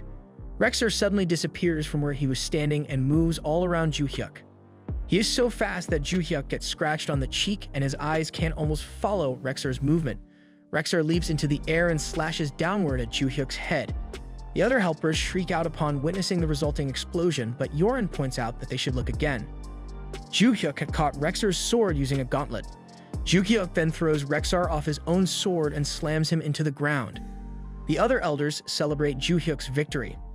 In all honesty, Ju-hyuk realized earlier when he got scratched on the cheek that Rexar's attack barely damaged him and can still react to them despite being debuffed. Thus, he was confident that he could withstand an attack from the assassin. Meanwhile, Rexar kneels in front of Ju-hyuk and finally acknowledges Ju-hyuk. He also asks for punishment for doubting Ju-hyuk's strength. Ju-hyuk benevolently instructs Rexar to raise his head and forgives him. Instead, he asks him to serve as an elder. With tears in his eyes, Rexar hugs Ju-hyuk's legs and thanks him for his mercy. Ju-hyuk had officially cleared the Return of the Absolute Ruler quest. A few minutes later, Sershin approaches Ju-hyuk and tells him about his new idea. Using the 50 trillion gold, it can finally do a metropolis relocation. Ju-hyuk and the elders all relocate to another place to conduct their briefing. First, Sershin explains why he suggested a metropolis relocation. The land surrounding the current Sky Devil hideout has already been exhausted, and they don't even have community infrastructure set up. As such, it would be cheaper to relocate than to artificially improve the land. Sershin suggests the new place called 9 as their next base of operations. It is surrounded by tall mountains that can easily be defended against numerically superior foes. There's also an enormous river ensuring the supply of fresh water. Ju-hyuk sees the logic of Sershin's suggestion, so he asks him how much it would cost. When Sershin replied that it would cost around 10 trillion gold, Ju-hyuk was shocked. However, he remembers how Randall can spend 50 trillion gold just to help others, so he should be able to spend 10 trillion at least. The relocation would also be led by the newly joined 8th and 11th Elder. Ju-hyuk reminds himself that the USA spends a quadrillion per year running a country, so 10 trillion is a cheap price. Thus, he commands the elders to start the relocation. A few days later, Ju-hyuk's new base of operations is now at the capital of Nan. While Sershin manages the relocation, Ju-hyuk decides to go over the rewards for completing the Return of the Absolute Ruler quest. His first reward was the ability to move the high altar of the Absolute Ruler. Currently, it was just the small bonfire the elders were using. For the second reward, he will be able to obtain it by using a Blackstone. Ju-hyuk hesitates since that would mean the reward would cost him basically 50 trillion gold. However, he realizes he has no choice but to accept the reward, so he allows the Blackstone to be used. Suddenly, mana explodes around Ju-hyuk and the announcement explains that a job change will occur. He will now get the job Absolute Evil. It was the first time in history that someone had both a job title and class with the same name. The terrifying magic energy even worries the 2 elders guarding Ju-hyuk. Thankfully, the job change just means another unbelievable specs boost for Ju-hyuk. Almost all of his skills leveled up, and he even got 2 new skills. Rexer insertion approach to ask him if he's okay, but Ju-hyuk just smiles and tells them to help him check something out. Meanwhile, in the real world, televisions are abuzz with the news of the 7 constellations finally confirmed. The first assembly of them in the Earth's Imperial City had just been completed successfully. Ju-hyuk asks his sister Si how the meeting went, and Si narrates how it was amazing. 5 of the 7 constellations turned out to be Korean, and one of them even has a level over 130. Ju-hyuk recalls how his master before told him that one can only be called a ranker when his level is over 99. Musa was also in the meeting, but he was all angry and trying to hype others up to fight the absolute evil. Lastly, Sia also shares that she received a constellation-exclusive quest, and they must do it together. Thus, she probably won't be able to accompany Ju-hyuk for a while. Ju-hyuk advises her to just think of it as a good opportunity. Since the other constellations are gathered, then it would be easier for them to gather information about them too. He instructs Sia to find out each constellation's characteristics and weaknesses. Sia's eyes sparkle at the thought of acting like a spy. Ju-hyuk then tells Sia that she should go out with him tomorrow. They are going to buy an apartment in her name. The 2 siblings head to a nearby real estate agency to start the purchase. A real estate agent happily welcomes them and asks them for their desired price and location. Ju-hyuk points to a nearby fancy apartment complex, surprising the real estate agent because the siblings look too young to afford such a place. She offers them a yearly lease, but she was shocked once more when Ju-hyuk corrects her and informs them that he will be purchasing the apartment in one lump sum. Being the perfect customers, the contract was quickly signed. Ju-hyuk had made 50 trillion, so it was easy for him to buy a 500 million won home for his sister. He could have bought something much nicer, but they would stand out too much if they abruptly moved to a really nice place in one go. Of course, he also placed the property in Sia's name so she could say that she became wealthy when she became a constellation. Nevertheless, he must be as careful as possible since his sister is now in contact with the other constellations. The possibility of her identity getting revealed will always exist. He must get even stronger so that he can protect them both. A few days later, Ju-hyuk heads back to Olympus and meets Ruvendell and Sejong. The destination for their current expedition is the cave of Jiragaktu. Ruvendell is apprehensive about entering the cave because it is teeming with centipedes, snakes, and ants. Tens of thousands of them usually attack the players at the same time, so one would usually need a flame magician with them. Meanwhile, Sejong isn't even scared and tells Ruvendell that if they stick with Ju-hyuk, they'll be fine. Sejong's already above level 50 and her growth is even faster than Sia. Her countless undead army also keeps getting larger and stronger. Despite that, it's not enough. If the constellations are gathered and doing quests together, then they also can't be just relaxing either. Inside the cave, another group of players are hunting the monsters. They are using the common strategy of flame magic against the insects and burn them to the ground. The group's name is Hyria, and it is led by their leader Markin. After exterminating the nest of insects, Markin is happy to see a red stone dropped by the monsters. He was formerly a captain in Nova, but he resigned from the Alliance due to internal politics. He then made a small group with his 2 subordinates who left with him. Half of their earnings are still paid to Nova for using their hunting grounds, but he is happier now in their new way of life. Inside the cave, Markin was notified by a subordinate that a max chaotic player was approaching. The player was accompanied by a colossal eagle-looking pet, a necromancer, and another max chaotic player. Markin immediately recognizes the leader as the absolute evil. Not wanting a fight, their group bows and lets Ju-hyuk and the others pass through. Markin remembers that the ants are about to respawn again, and he notices that Ju-hyuk's group doesn't have a flame magician with them. He was about to offer the services of his group when the large birds suddenly attacked and hunted the insects. Markin realizes that this might be a situation they cannot handle and tells his subordinates to pack their belongings. Their hunt is now ruined. Meanwhile, back in the real world, Musak is talking to another player, a girl beastmaster named Yujin. Yujin tells him that she saw the video of Musak's defeat at the hands of the absolute evil. However, she still believes in Musak's strength. After all, he was still chosen as the first constellation, and even her own guild, Sons of Heaven, acknowledged his strength. Yujin then mentions the rumor she heard that an insignificant player managed to be chosen as the 7th constellation. She was annoyed that a no-name player managed to be included in the prestigious group when Yujin herself failed to get in. Musak plans to leave her be while they do quests together and then investigate her some more when they get more clues. Before she leaves, Yujin scarily exclaims that she has no intention of allowing a low-class player to stand above her. After all, it would be easy for someone insignificant to be murdered in an accident. Bok Bok crushes a charging ant beneath her talons and catches another one in her beak. She releases a frightening cry as she charges against the army of ants. Meanwhile, Ju Hyuk and the others are letting him do all the fighting. In the distance, Markin and his team can only watch the carnage unfolding before their very eyes. He is wondering if they should lead before things get any worse. No matter how good the absolute evil's pet may be, thoughtlessly hunting the monsters would just increase their spawn rate until they are all overwhelmed. Before he can finish deciding what to do, however, Bok Bok uses a skill, Cry of the Emperor, which abruptly scares all of the ants away. Markin was fascinated by the bird's skill, but surprisingly, its master, the absolute evil, seemed to be annoyed. Ju Hyuk smacks Bok Bok in the head and scolds him for scaring away all the monsters. They wouldn't be able to earn any loot drops that way. Even Sezong is annoyed because she didn't get to create any undead insects. The poor bird points to the darkness of the cave and tries to tell them something. Ju Hyuk cannot really understand what Bok Bok is trying to signal, but thankfully, Markin interrupts their conversation. Markin explains that Bok Bok might be referring to another location, the dead end that is on the west side of their location, the cave off Juragaktu.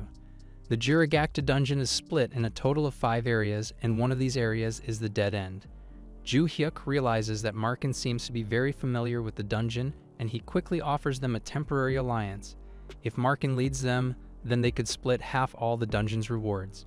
Markin quickly backpedals and declines the generous offer. He insists that the spoils they take from hunting is enough since Ju Hyuk already saved them earlier from being overwhelmed by monsters. Markin is afraid that being too greedy might be his downfall. Thus, the now larger group now forges ahead deeper into the dungeon with Bok Bok happily leading the way. After a while, they reach the entrance of Dead End. Markin warns them that once they enter, they would have to fight continuously respawning monsters for a week. Therefore, they should prepare first. His words fell on deaf ears since Ju Hyuk and his friends just nonchalantly entered the cave. The system acknowledges their entrance and seals the other exits off. Deeper in the cave is an army of ants. This is where they have all gathered after being chased away earlier. Of course, Bok Bok charges again at the insects and massacres them to the amazement of the humans. After a while, Bok Bok learns a new skill, Wide Domain Pecking.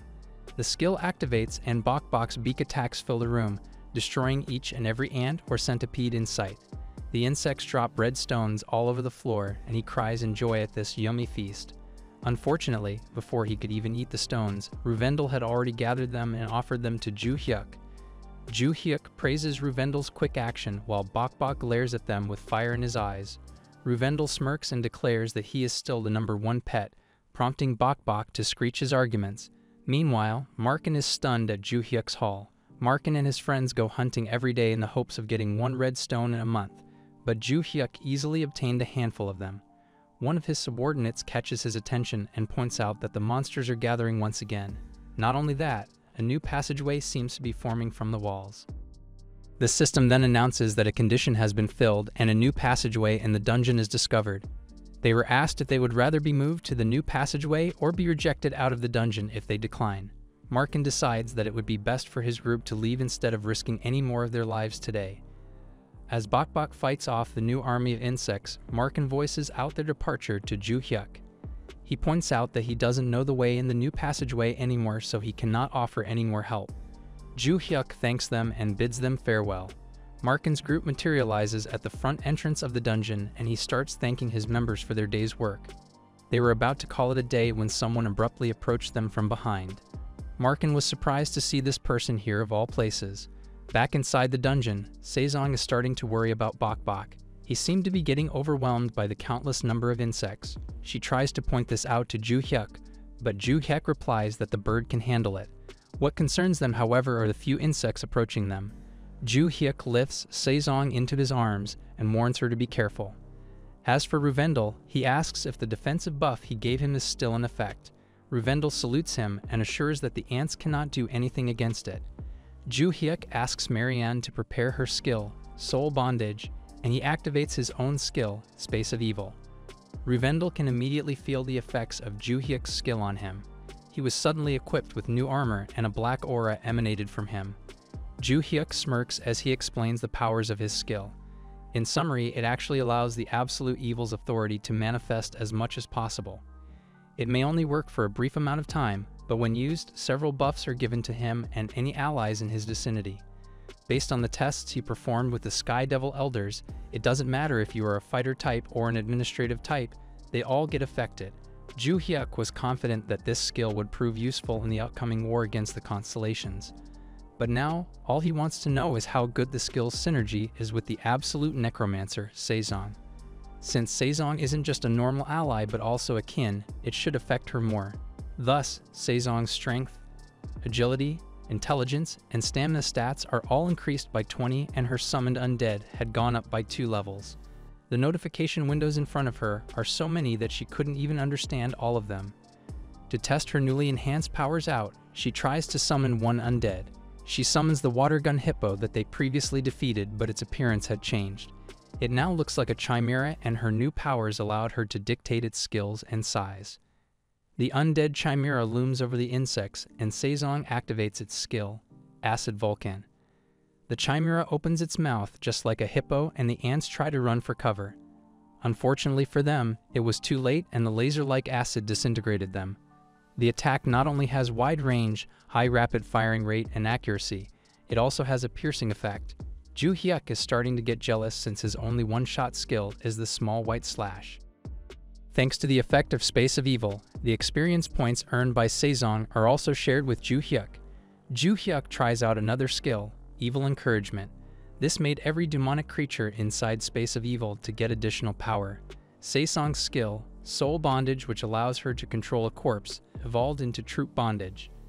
Now she can summon undead from multiple corpses, and her army cap is increased to 10,000. Not only that, bugs only use half of the slots. She profusely thanks Ju Hyuk, who wonders what he can do with a 20,000 army at his disposal. Sezong cheerfully orders her soldiers to charge, but she realizes she is still a necromancer. She schools her face and coolly orders them to attack. She still has to create a heavy and imposing vibe as a necromancer. Unfortunately, the Space of Evil deactivates after a few seconds. It can only last 20 seconds, but Ju Hyuk is hoping to level it up to 200 seconds. Sezong starts to discuss her new skills with Ju Hyuk, leaving Ruvendell off to the side wondering why he seems to be getting left behind. He quickly yells out that they should start exploring the new tunnel before it closes off. This new tunnel appeared after Bok Bok used his skill, Cry of the Emperor. The skill caused all enemies to run into the new tunnel in fear, but after a while, the bugs crawled out again. Does this mean there's something even stronger than Bok Bok inside the new tunnel? Sezong acts scared of the dark tunnel and asks Ju Hyuk if they can hold hands. Of course, Ju Hyuk instead orders Ruvendell to hold her hand for him. Sezong glares at Ruvendell for foiling her plan and retracts the offer. Meanwhile, Ju Hyuk acknowledges the darkness of the tunnel and casts light magic. The light magic illuminates the whole place, and Ruvendell covers his eyes. All of a sudden, Ju Hyuk pushes him behind. Confused, Ruvendell tries to see, but he can only see Ju Hyuk looking worried while hugging Sezong to his chest. He follows his line of sight, and Ruvendell is suddenly petrified. Ju Hyuk was looking at a humongous basilisk snake towering over them. It was actually hiding on the cave's ceiling all this time. The system congratulates Ju Hyuk for finding the hidden boss monster, Jirigaktu's alter ego. Thankfully, he also resisted the petrification status effect. He keeps Sezong still in his chest, so she won't accidentally look at the basilisk and get petrified. Jirigaktu's dungeon was discovered 80 years ago, but no one knew there was a boss inside until now. Not only that, the system told him that this boss is an alter ego, which means its real body must be somewhere else. Bok Bok is still attacking from the side, but the basilisk doesn't seem to be interested in the bird, which is why it's not petrified. Bok Bok takes offense at being dismissed so easily, and he attacks the snake. The snake quickly turns toward Bok Bok and opens its mouth wide, ready to swallow Bok Bok whole. Thankfully, Ju Hyuk jumps in and punches the snake before it can continue. The snake's head swivels from the impact, but its gaze gets turned towards the petrified Ruvendell. Ruvendell couldn't move a muscle as the snake approached him. Ju Hyuk attacks again, this time using his deadly fist skill, and it finally murders the snake, who slowly disappears. The snake's death also removed Ruvendell's petrification, who still couldn't move due to fear. Meanwhile, Sezong is still turned around with her eyes closed, wondering what is happening. Ju Hyuk gets Jirigaktu's skin as a reward for beating the hidden boss. Sezong tries to revive the boss as an undead, but since it's only an alter ego, her magic fails. In addition to the boss reward, a hidden quest was offered to Ju Hyuk if he attempts to clear another portion of the dungeon. Ju Hyuk guesses that the earlier skin is a prerequisite item for the hidden quest, and upon completing all hidden quests, the true reward will be given upon hunting down Girigaktu's actual body. The system also gave him a 36-hour deadline, so he decides to rest for now before continuing the dungeon. Ju Hyuk logs out of Olympus, and his sister greets him in the real world. Confusingly, C's eyes seem to be puffy and red. He asks her what is wrong, but she denies anything happened. Ju Hyuk recalls that the constellation gathering was today and asks her if something bad happened there. C finally admits that the other constellations warned her not to meddle in arrogantly. She was already lucky to become a constellation, but since she is just a random player with no background, they told her to keep her mouth shut and follow orders. Ju Hyuk asks her who specifically made her cry, but C doesn't know their names. All she knows is that the constellations already know each other. This of course includes Musak. C buries her head in her hands and cries out why they are being discriminated against. Is it just because they didn't come from a rich prominent family or from a large company? That's not a crime. She is not embarrassed of her normal non-rich parents. From her words, Ju Hyuk guessed that most constellations probably came from the elite families of the country. They either have vast amounts of money or are from newly prominent companies like Nova that amassed power after the arrival of Olympus. Ju Hyuk was already aware that there are people like this, but his hand shakes in anger at the extent of their cruelty. Just because someone doesn't have any money doesn't mean they can just ignore and hurt them. He pats C's head and assures her that she didn't do anything wrong. In fact, he promises her that he will hunt and punish those constellations in the future. A few days later, Ju Hyuk logs back into Olympus to continue their mission, but there was a new development. Markin was back hoping to talk to him. Markin explains how after they left the dungeon, Musak was waiting for them outside. Musak told them how he graciously allowed them to hunt in one of their hunting grounds since they were former members of their Nova Alliance. But now they allowed someone else to use these hunting grounds. Not only another player, but a player they ordered to be murdered. Markin tries to explain himself, but Musak just revokes their right to hunt in Girigaktu's dungeon.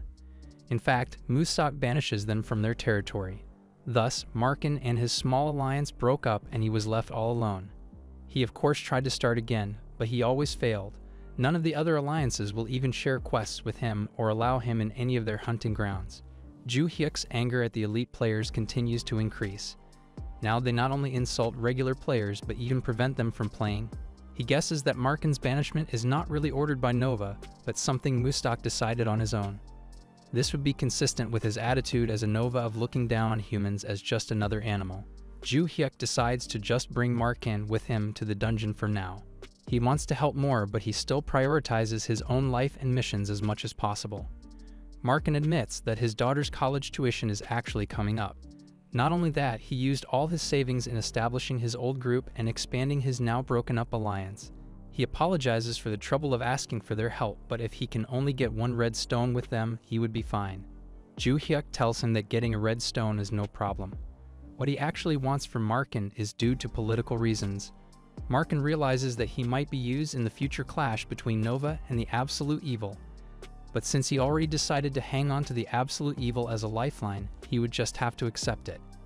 Inside the dungeon, Bok Bok once again makes quick work of the enemy ants. The red stones are again gathered by Ruvendel and given to Ju Hyuk. The red stones drop rate surprises Markin, and he wonders how high Ju Hyuk's luck might be. They then continue through when a new passageway appears and defeats another one of Girigaktu's alter ego basilisk. Ju Hyuk advises Markin to step back while he quickly defeats the basilisk in one punch. Markin couldn't believe how amazing the Absolute Evil was. If he goes against the constellations, then Ju Hyuk might actually have a chance.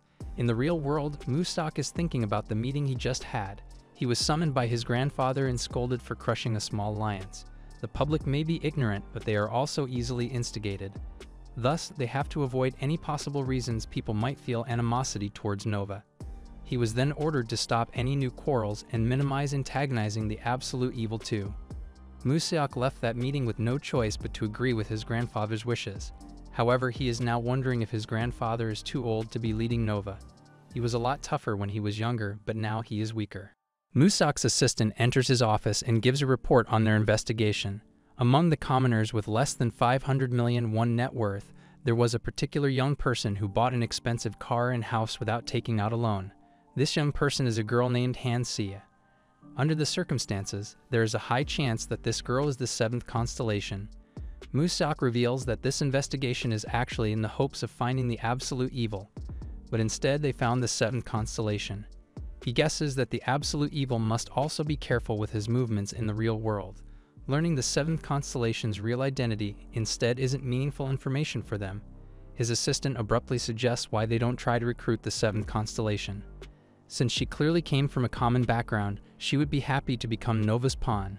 Moreover, if it became known that their great alliance has two constellations, it might also boost their public relations. This piques Musak's attention and he starts planning with his assistant. Ju-hyuk and his team are currently in the dungeon's southern zone called Caves Cliff. Markin warns them to be careful in walking because the path suddenly ends in a 70-meter drop.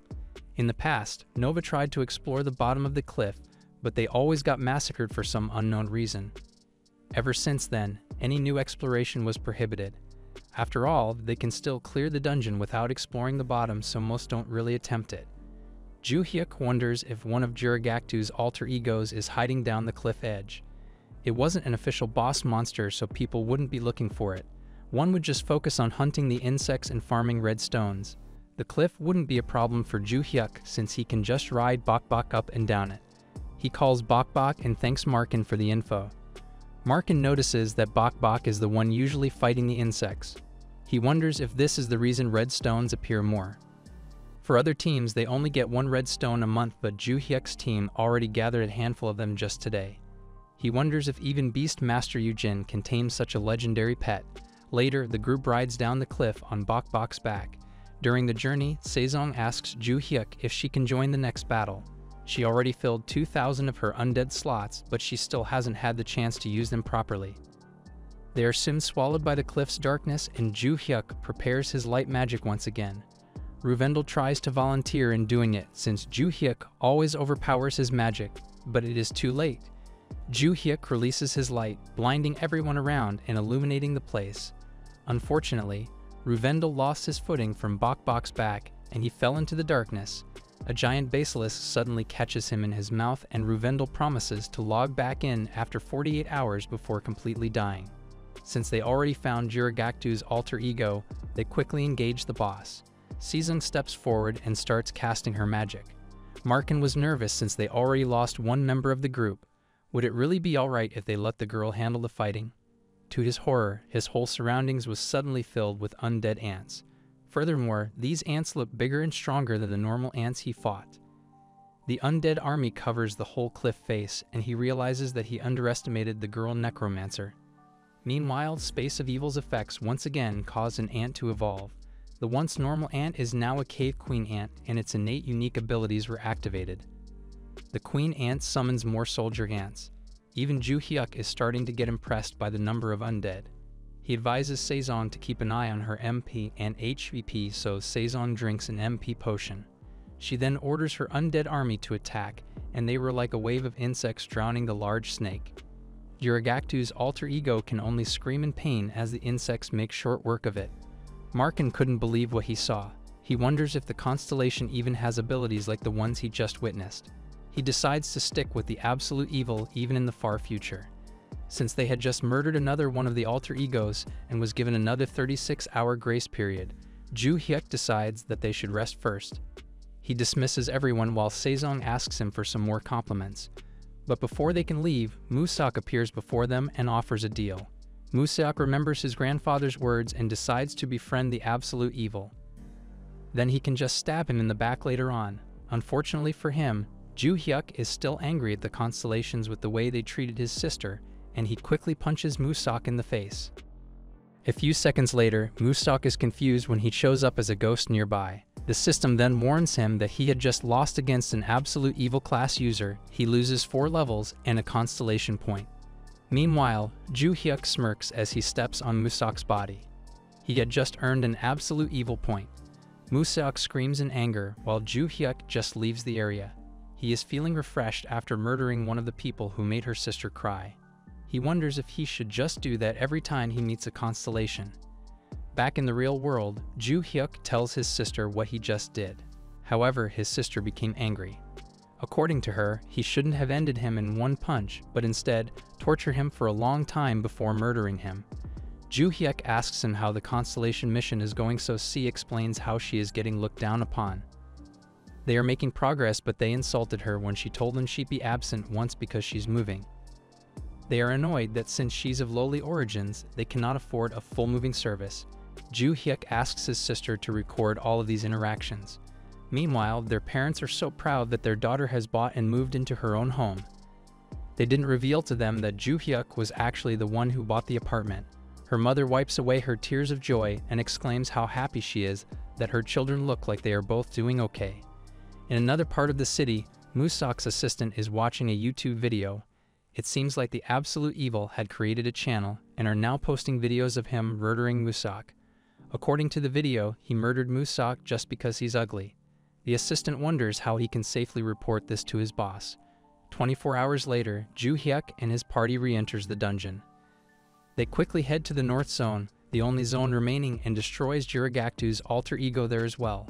Upon destroying all of the alter ego, the system announces that Jirigaktu's altar is now activated. With it, they can summon the actual body. They just need to offer the boss drops they obtained from the 4 alter egos. Joo Hyuk puts the offerings in the altar and flame quickly devours it. The whole altar is blasted by a blinding white light and Jirigaktu descends. Jirigaktu's eyes quickly petrify Markin and Bokbok.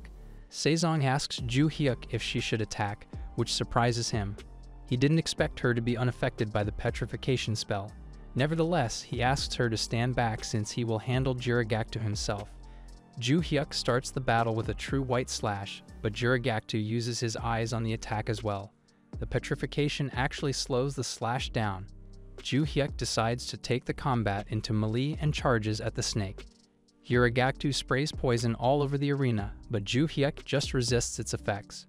It tries petrification once again, but he just resists it, allowing him to get close and land a close-range white slash to its head, destroying it completely.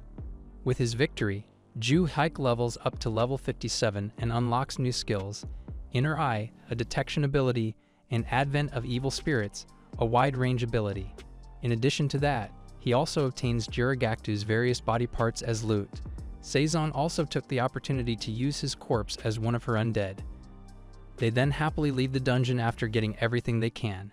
Musok is again waiting for them outside the dungeon. He is still offering the proposal he gave yesterday.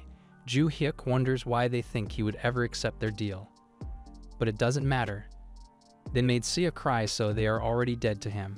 Before he murders Musok again, he decides to test out his new skill, Inner Eye. He can see Musok glowing red with magic. This means that he has dozens of magic defenses all over his body. He throws a slash at Musok, shattering his defenses, but he actually manages to survive the attack. Musok angrily pulls out a scroll and is about to attack when he notices ants crawling all over him. It seems that Sejong had already dispatched her undead. Joo Hyuk commends Sejong for her actions but stops her from murdering Musok. Her chaos number would rise if she destroys a constellation and things would become bothersome for her. Since he already has a high chaos number himself, Joo Hyuk instead volunteers to do the deed. Sejong blushes at Joo Hyuk's affections while Joo Hyuk delivers the final blow. They were about to leave, but a new opponent arrived on top of a flying dragon. It was Yoo-jin. Yoo-jin jumps down from her dragon and compliments Joo Hyuk for murdering Musok, a Nova director. But she also has an offer for him. If he works for her, she promises to spare his life. Joo Hyuk smirks at Yoo-jin's offer. Who is this girl who casually threatens him? Looking at her appearance, Joo Hyuk guesses that she is in her early 20s. Does this mean she has a special class where all her confidence is coming from? He remembers how she rode a dragon and asks her if she is the Beastmaster. Yoo-jin was glad that Joo Hyuk recognized her. She continues telling him to work for her and give her his pet. Joo Hyuk recalls everything she knows about this famous beast tamer. According to her public profile, she is a member of the guild, Sons of Heaven. Unlike other alliances, their guild is an unofficial power that doesn't reveal itself to the public. This means that little is known about Yoo-jin herself. She is just famous as a genius tamer called the Beastmaster. And the only reason why such a person would follow Musok is so she can get a new pet, Bokbok. Yoo-jin had seen in the videos that Bokbok is smarter and stronger than he looks. He even ate Musak that one time in just one gulp. It is clearly an S-class animal. Ju Hyuk finally rejects Yoo-jin's offer and even scolds her for talking down on him. They're about the same age, so she shouldn't talk like that. He then bids her goodbye as he walks away. Yoo-jin was incensed by his attitude. Even the high-ranking members of the Great Alliances don't dare treat her so callously. She yells at him to stop, so Ju Hyuk gazes at her with his inner eye. By looking at her mana flow, he quickly deduces that she's planning on doing something with her flying dragon. He tells her to stop, but Yoo-jin just considers this as further insult. She orders the dragon to attack, so Ju Hyuk also orders Bok Bok to get ready. He buffs out Bok Bok, who instantly flies to the sky towards the dragon. Ju Hyuk actually also wants to see the Beast Master's skill in action. She's renowned as being a top-tier tamer, so how would his own pet fare against a dragon? Surprisingly, Bok Bok immediately grabs the dragon by its neck and pecks at it. Ju Hyuk was disappointed because he thought dragons should have been a lot cooler than that. How can a lower-leveled Bok Bok easily beat it up? Meanwhile, Yoo-jin is shouting at her own pet and ordering it to fight better. Ju Hyuk was disappointed to see that she also doesn't have any ability to control her pet. She's on the same level as Saesong, but Saesong specializes in the number of minions, so control isn't important for her. Bok Bok grabs the dragon and launches itself into the ground in a steep dive. They crash into the earth, and to Yoo-jin's horror, her pet dragon, Vernivern, is dead for the next 72 hours. Ju Hyuk couldn't believe how Yoo-jin was so boastful earlier when her skills were, in reality, this poor. She's not good at combat support, and it doesn't look like she has any other pets. Yoo-jin angrily walks toward Ju Hyuk and slaps him in the face. She continues to be angry at him for murdering her pet, while Ju Hyuk just stoically takes her hits. Secretly, he was messaging Saesong and asking her to record this interaction for his YouTube channel. Saesong is shaking in anger and wants to punish Yoo-jin herself, but Ju Hyuk stops her. Ju Hyuk himself was getting annoyed with how Yoo-jin keeps berating him and calling him low class. Is this really how rich people act against poor people? He just teases him in response over his dead pet and orders Bok Bok to put her out of her misery. Yoo-jin continues her shouts as Bok Bok pecks her in the back until Yoo-jin's whole HP runs out and she dies. Surprisingly, Yoo-jin drops an item after her death. Markin quickly picks up the item and offers it to Ju Hyuk, just like how the missing Ruvendel used to do. Inside the bag were more than a dozen red stones. Yoo-jin must truly come from a rich family as she's walking around with this many stones in her pocket. He tosses some stones to Bok Bok to eat, and hands one to both Saesong and Markin. Markin was confused why he also gets one when he didn't do anything, but Ju Hyuk whispers to him that they are still on camera. He's trying to get the public's support on the fight against the great alliances, constellations, and aristocratic families of their country. He wants Markin to help him achieve this, and he promises to pay him handsomely for his help. Knowing that they are still on camera, Markin loudly thanks Ju Hyuk for his kindness towards subordinates.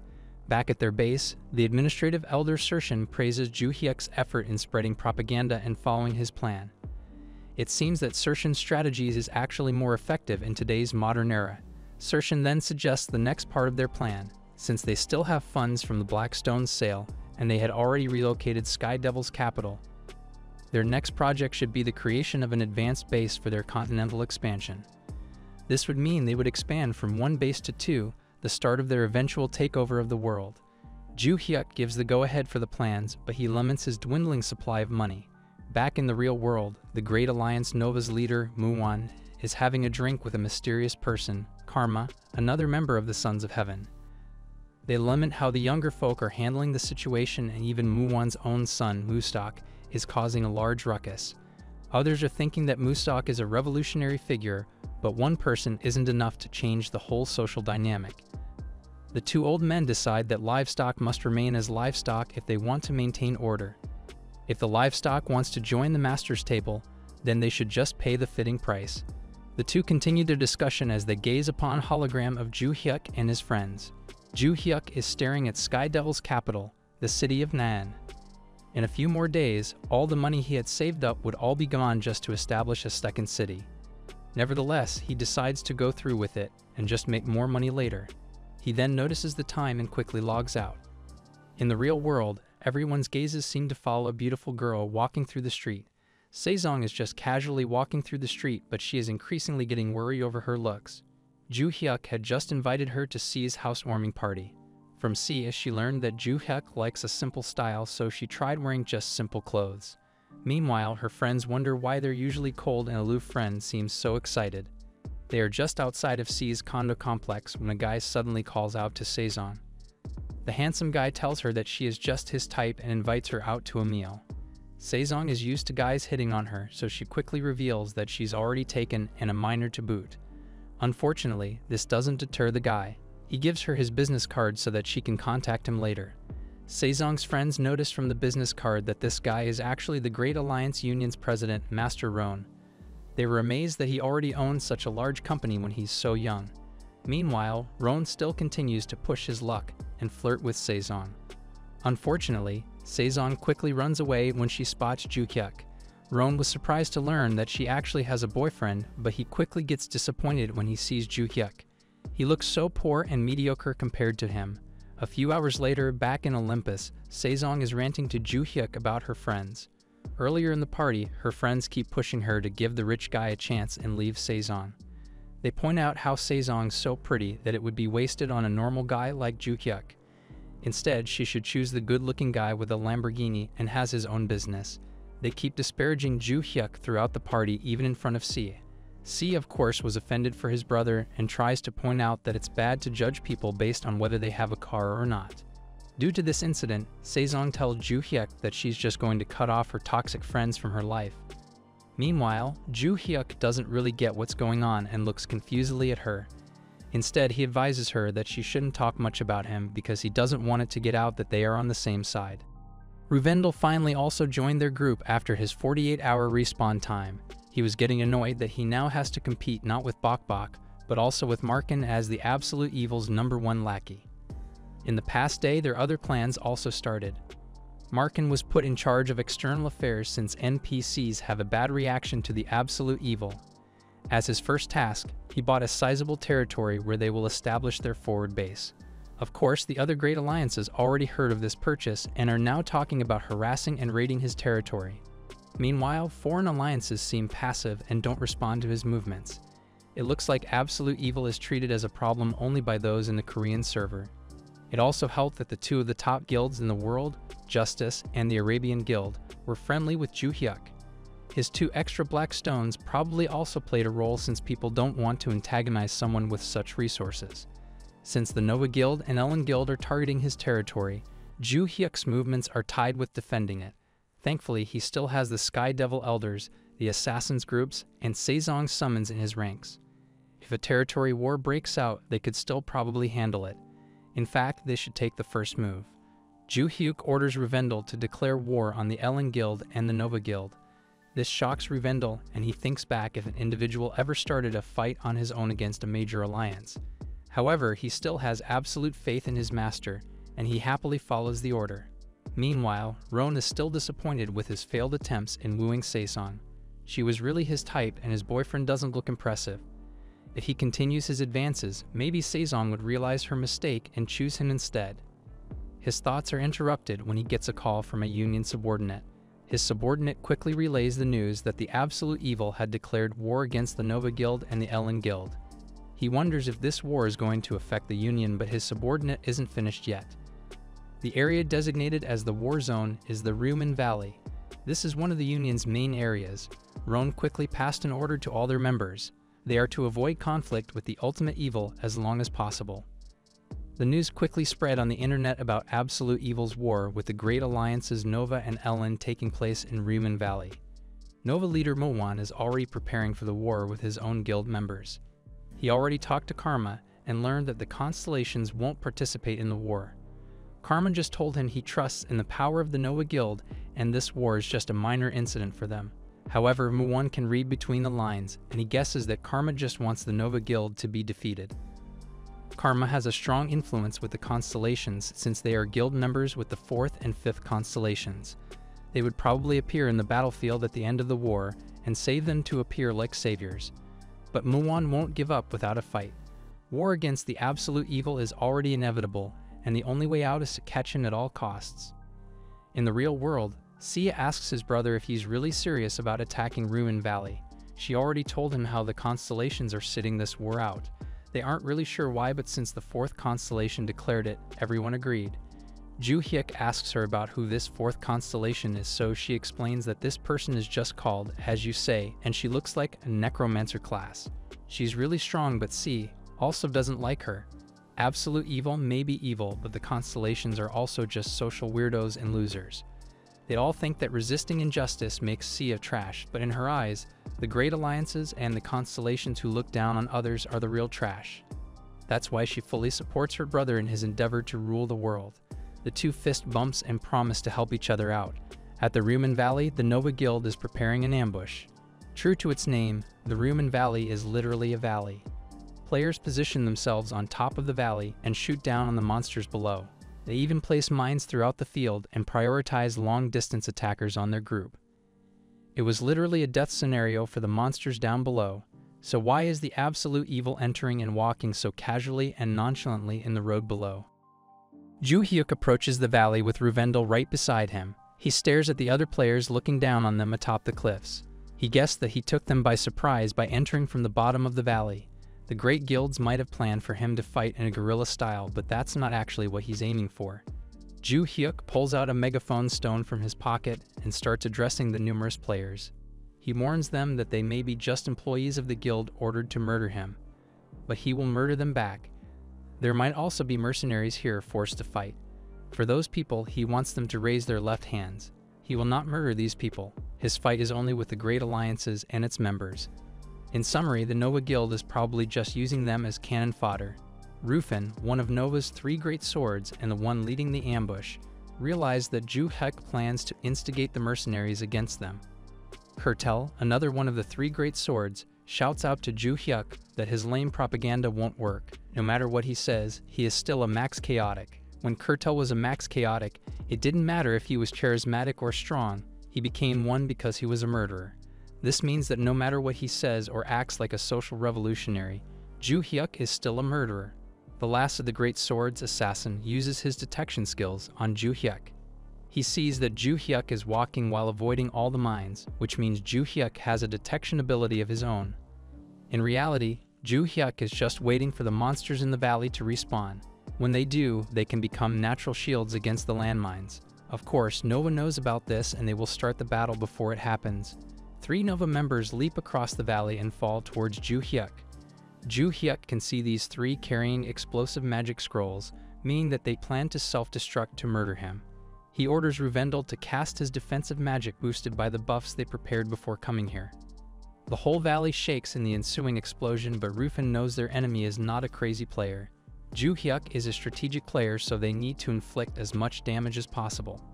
When the dust settles from the explosion, Ju Hyuk stands unscathed and addresses the people again. He criticizes Nova for ordering its members to self-destruct just to take him down. Will Nova really compensate these players for their deaths? He reminds everyone present that no matter how hard they fight, Nova won't promote them or anything. Rufin can see his companions getting shaken by Ju Hyuk's words. Even Rufin, a high-ranking member of the guild, knows that the guild only sees them as throwaways. In fact, he also has a self-destruct scroll of his own.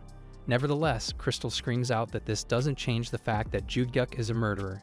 He reminds his companions that they are 2,000 strong, so Ju Hyuk can't do anything alone. But Rufin spots something in the distance. It was a large bird hurtling downwards at great speed. It was Ju Hyuk's allies coming to join the fight. Ju Hyuk quickly activates his skill Space of Evil, and the moment Saison gets into range, she summons her Legion of Undead. A few hours earlier, before the fight started, Saison asks Ju Hyuk if she should just become a max chaotic player herself just like him. Ju Hyuk points out the various negative effects of becoming a max chaotic, but Saison insists because she's the absolute necromancer. She became strong thanks to him, but in the end, she is still a class that is designed to support the absolute evil. Becoming a max chaotic is in her destiny, so it doesn't matter if it happens now or in the future. Ju Hyuk smiles and finally allows her to decide for herself. Back in the present, Saison summons the 3,000 undead she prepared for the fight. A legion of evolved bugs thanks to the effect of Space of Evil emerges from her magic and proceeds to devour the Nova players.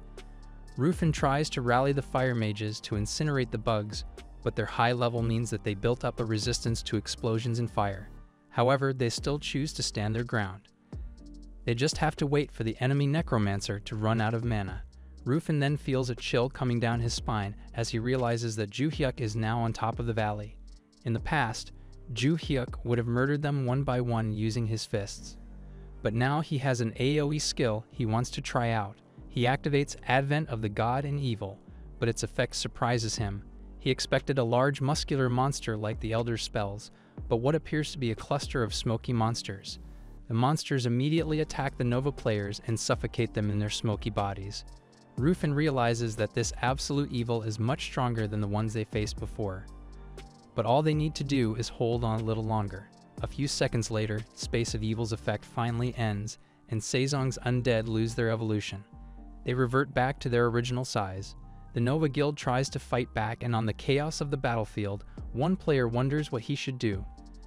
The mercenary players who raise their left hands aren't actually being attacked, just like Ju-hyuk promised. Should he also raise his hand and try to survive? But doing so would definitely put him in the Nova Guild's bad side. He won't be able to use their hunting ground in the future. If he's going to die, he's going to do it with flair and catch the attention of Nova. He charges at Ju-hyuk in a suicidal attempt to at least land one hit. However, he immediately runs into Ju-hyuk's fist and dies, and yet he still cries out the glory of Nova Guild as his body disintegrates. The whole battle is being live-streamed by Ju-hyuk, and Sezong is getting a lot of fans. The viewers wonder if the Necromancer is actually even stronger than the Absolute Evil himself. Others discuss whether the Absolute Evil is actually evil or the Great Alliances are the bad ones for monopolizing the game. Slowly but surely, the Absolute Evil is converting public opinion to his side. Muwan, leader of Nova Guild, is also keeping track of these discussions. He orders his company to keep the media under control and make sure it doesn't become an issue for them. The Absolute Evil isn't just fighting in the game, but also in real life. That's why even without the help of Karma, Muwan wants to end Ju-hyuk right here, right now. Rufin and his allies do their best in leading the remaining Nova forces, but Muwan has another ace up his sleeve. All of a sudden, magical chains wrap around Ju-hyuk and immobilize him. It was a large-scale binding magic prepared by the Nova Guild. They had mobilized over 300 mages just to catch him. Even Ju-hyuk's natural resistance to magic fails to dispel the magical chains. His stats are almost 130, but he couldn't move a muscle. Kurtel approaches the tied-up Ju-hyuk and asks him how it feels like to be trapped. He then punches Ju-hyuk in the face. Up on Bok-Bok's back, Sezong messages Ju-hyuk and asks if he's okay. Sezong asks Ju-hyuk what she should do, but Ju-hyuk advises her to just wait. Meanwhile, Kurtel takes out a pair of shackles that he plans to put on Ju-hyuk. They are called the Shackles of Recovery, designed to block the automatic recovery of HVP and MP, and last for up to 3 years. Kurtel walks right up to Ju-hyuk's face and demands to know who his boss is. Ju-hyuk points out that if he has a boss, then they would be a famous Max Chaotic too. Kurtel was about to put the shackles on him, but another newcomer stopped him. It was Musak, and he wanted to put the shackles on Ju-hyuk himself. Ju-hyuk asks him why he's acting like a king, but Musak just saunters over, caging him to speak arrogantly later when he's all shackled up. However, Ju-hyuk tells him he can't listen to his boasts anymore. He then abruptly breaks his chains, shocking Musak, and punches him right in the chest before he can even recover. Everything that had happened was already predicted by Sershin. They know that the Great Alliances want to make the Absolute Evil just an ordinary criminal and make him look helpless. To achieve this, they would need an army of mages to cast numerous status ailment spells and binding magic. They cannot subdue Ju-hyuk by force, so this is the only way to stop him. However, Ju-hyuk can also use this moment to appear like a hero leading the social revolution. They would just need to set the appropriate scenario. This was why Ruvendel was recording the whole battle just now, and the whole comment section was in support of Ju-hyuk. While he was bound earlier, Ju-hyuk was still able to open his skill window. From there, he was able to strengthen his skills using his stat points, allowing him to break the chains and appear super strong. He was actually gambling with his life, but it looks like he hit the jackpot. Rufin can also see the way Ju-hyuk's aura is now stronger than earlier. Ju-hyuk then nonchalantly reminds everyone to raise their left hand if they don't want to die. Nova's 3 great swords, Kurtel, Assassin, and Rufin charges Ju-hyuk, but after a few moments, they are all addresses the remaining mercenaries and reiterates that his quarrel is with the Nova Guild. Any mercenary who surrendered means that he was still in control while fighting them. Fighters. He wonders if this should be considered a bug, with a player being this strong. It's normal if he can defeat the normal members, but even the three great swords cannot even withstand a single punch from him. Add to that the ghostly wide area attack could probably murder hundreds of people in one fell swoop. He is starting to wonder if the Nova Guild messed up fighting with the absolute evil. In other news, he also still hadn't received a reply from Saison. He was actually able to get her number by asking her friend for it. He keeps thinking about how beautiful she is. When she finally accepts his advances, then he would surely offer her a job and make her even prettier. High atop the battlefield, Saison was watching with adoring eyes as Ju Hyuk defeated the Nova Guild. Her faith in him is growing since everything he predicted and planned for before the battle actually occurred. In her eyes, everything he does seems so cool and focused. She decides that she has to get stronger if she wants to stay beside him. On the ground, Ju Hyuk is getting déjà vu. He is currently in a situation where a large number of players were massacred in a hunting ground. His energy is reacting just like it did before in the hunting ground of river flowing to the sky. All of a sudden, the whole valley shakes and Ju Hyuk has to jump back as the ground beneath his feet crumbles. From above, Saison can see the whole hunting ground expanding. The system announces that the special condition was satisfied for the appearance of boss monsters. From a crevice in the ground appears the boss monsters, Double Dig Dig and Black Armadillo. The two monsters let out a loud roar that reverberates throughout the valley. Ju Hyuk smiles and jumps down from the cliff to face the two creatures. He had also expected this outcome. The absolute evil can unlock special monsters under certain conditions. His aura now is so powerful that the boss monsters actually shake in fear. Dig Dig escapes by digging underground while the armadillo just curls up into a ball. This was caught on camera again by Ruvendel and Saison, who were watching from atop the valley. Ju Hyuk uses Mind's Eye on the peculiar bosses, but they don't seem to have any intention of attacking. He approaches the armadillo and gently caresses its head. He tells them that he has no intention of hunting them. He is only there for the Nova Guild. Afterward, he quietly walks away. Of course, the comment section immediately gets flooded with various speculation and admiration for his actions. A few hours later, mercenaries and union members are trying to hunt down the bosses that Ju Hyuk left behind. Unfortunately, it was proving too much for them to handle. They couldn't believe how strong it was. It looked so weak when Ju Hyuk was there, but their comrades are currently getting shredded by its claws. It even climbed the cliff using its long and powerful nails. Not only that, they still have to deal with the ordinary mobs that spawn in the hunting grounds. They curse how Nova didn't even help them take care of the problems left behind.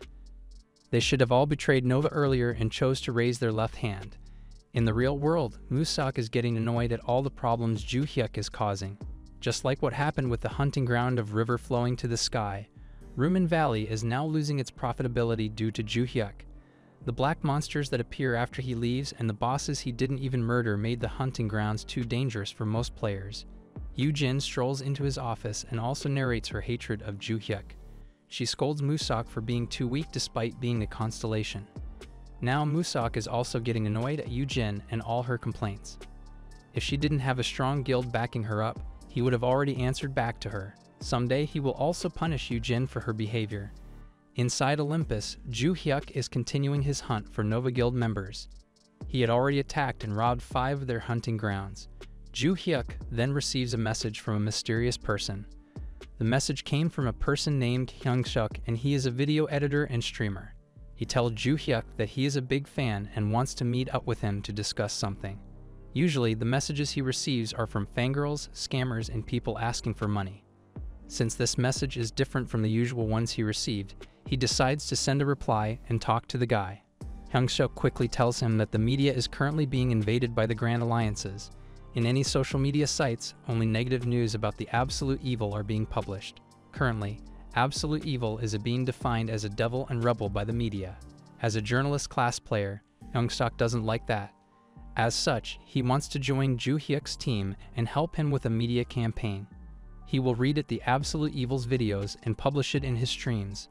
That way, Ju Hyuk can share his own viewpoints. Ju Hyuk thinks it over.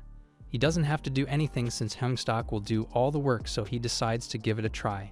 He orders Ruvendel to give Hyung-Suk a copy of their videos and start on their propaganda campaign.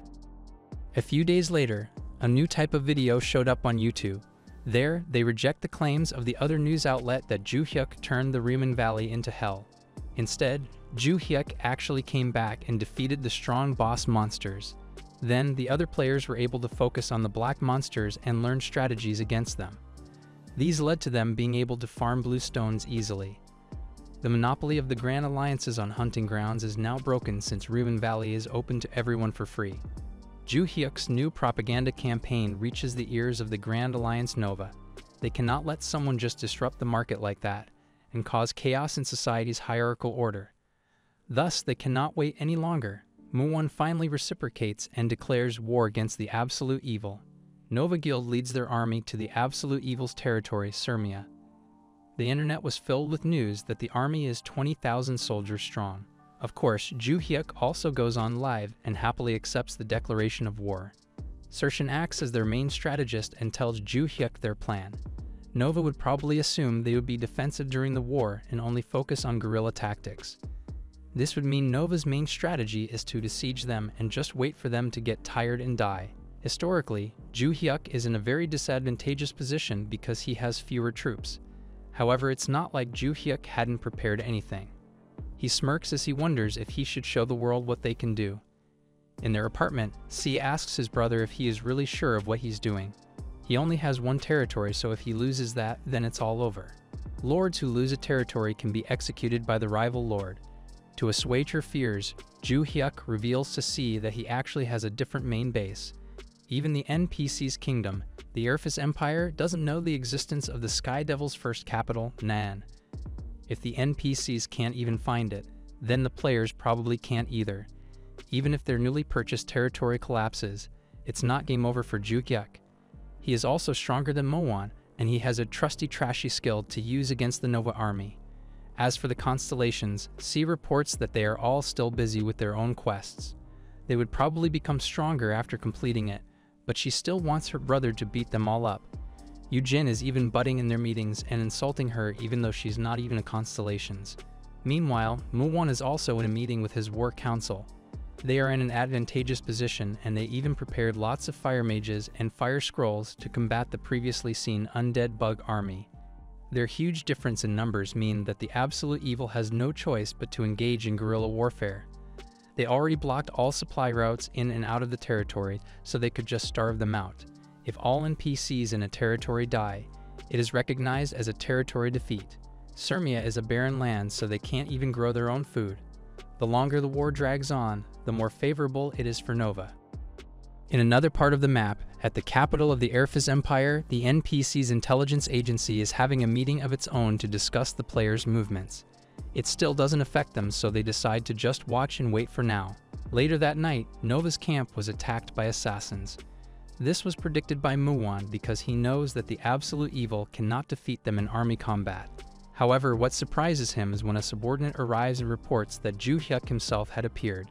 However, he appeared in another location, at the Nova's trading city of Durang. Rufin watches Ju Hyuk approach the city walls alone. With him was the rank 7 player in South Korea, the Nova member Mayol. Mayol uses his detection skill, but it seems like Ju Hyuk is truly alone. He then uses his legendary item, Vermilion Archer, and shoots a flaming arrow directly at Ju Hyuk. To the surprise of Mayol and the viewers watching the live stream, Ju Hyuk just catches the arrow and fans out the flame. He then quickly charges toward the city and activates a skill just before his fist collides with the wall. That's it for today's recap. Give us a like and subscribe for more videos. See you next time.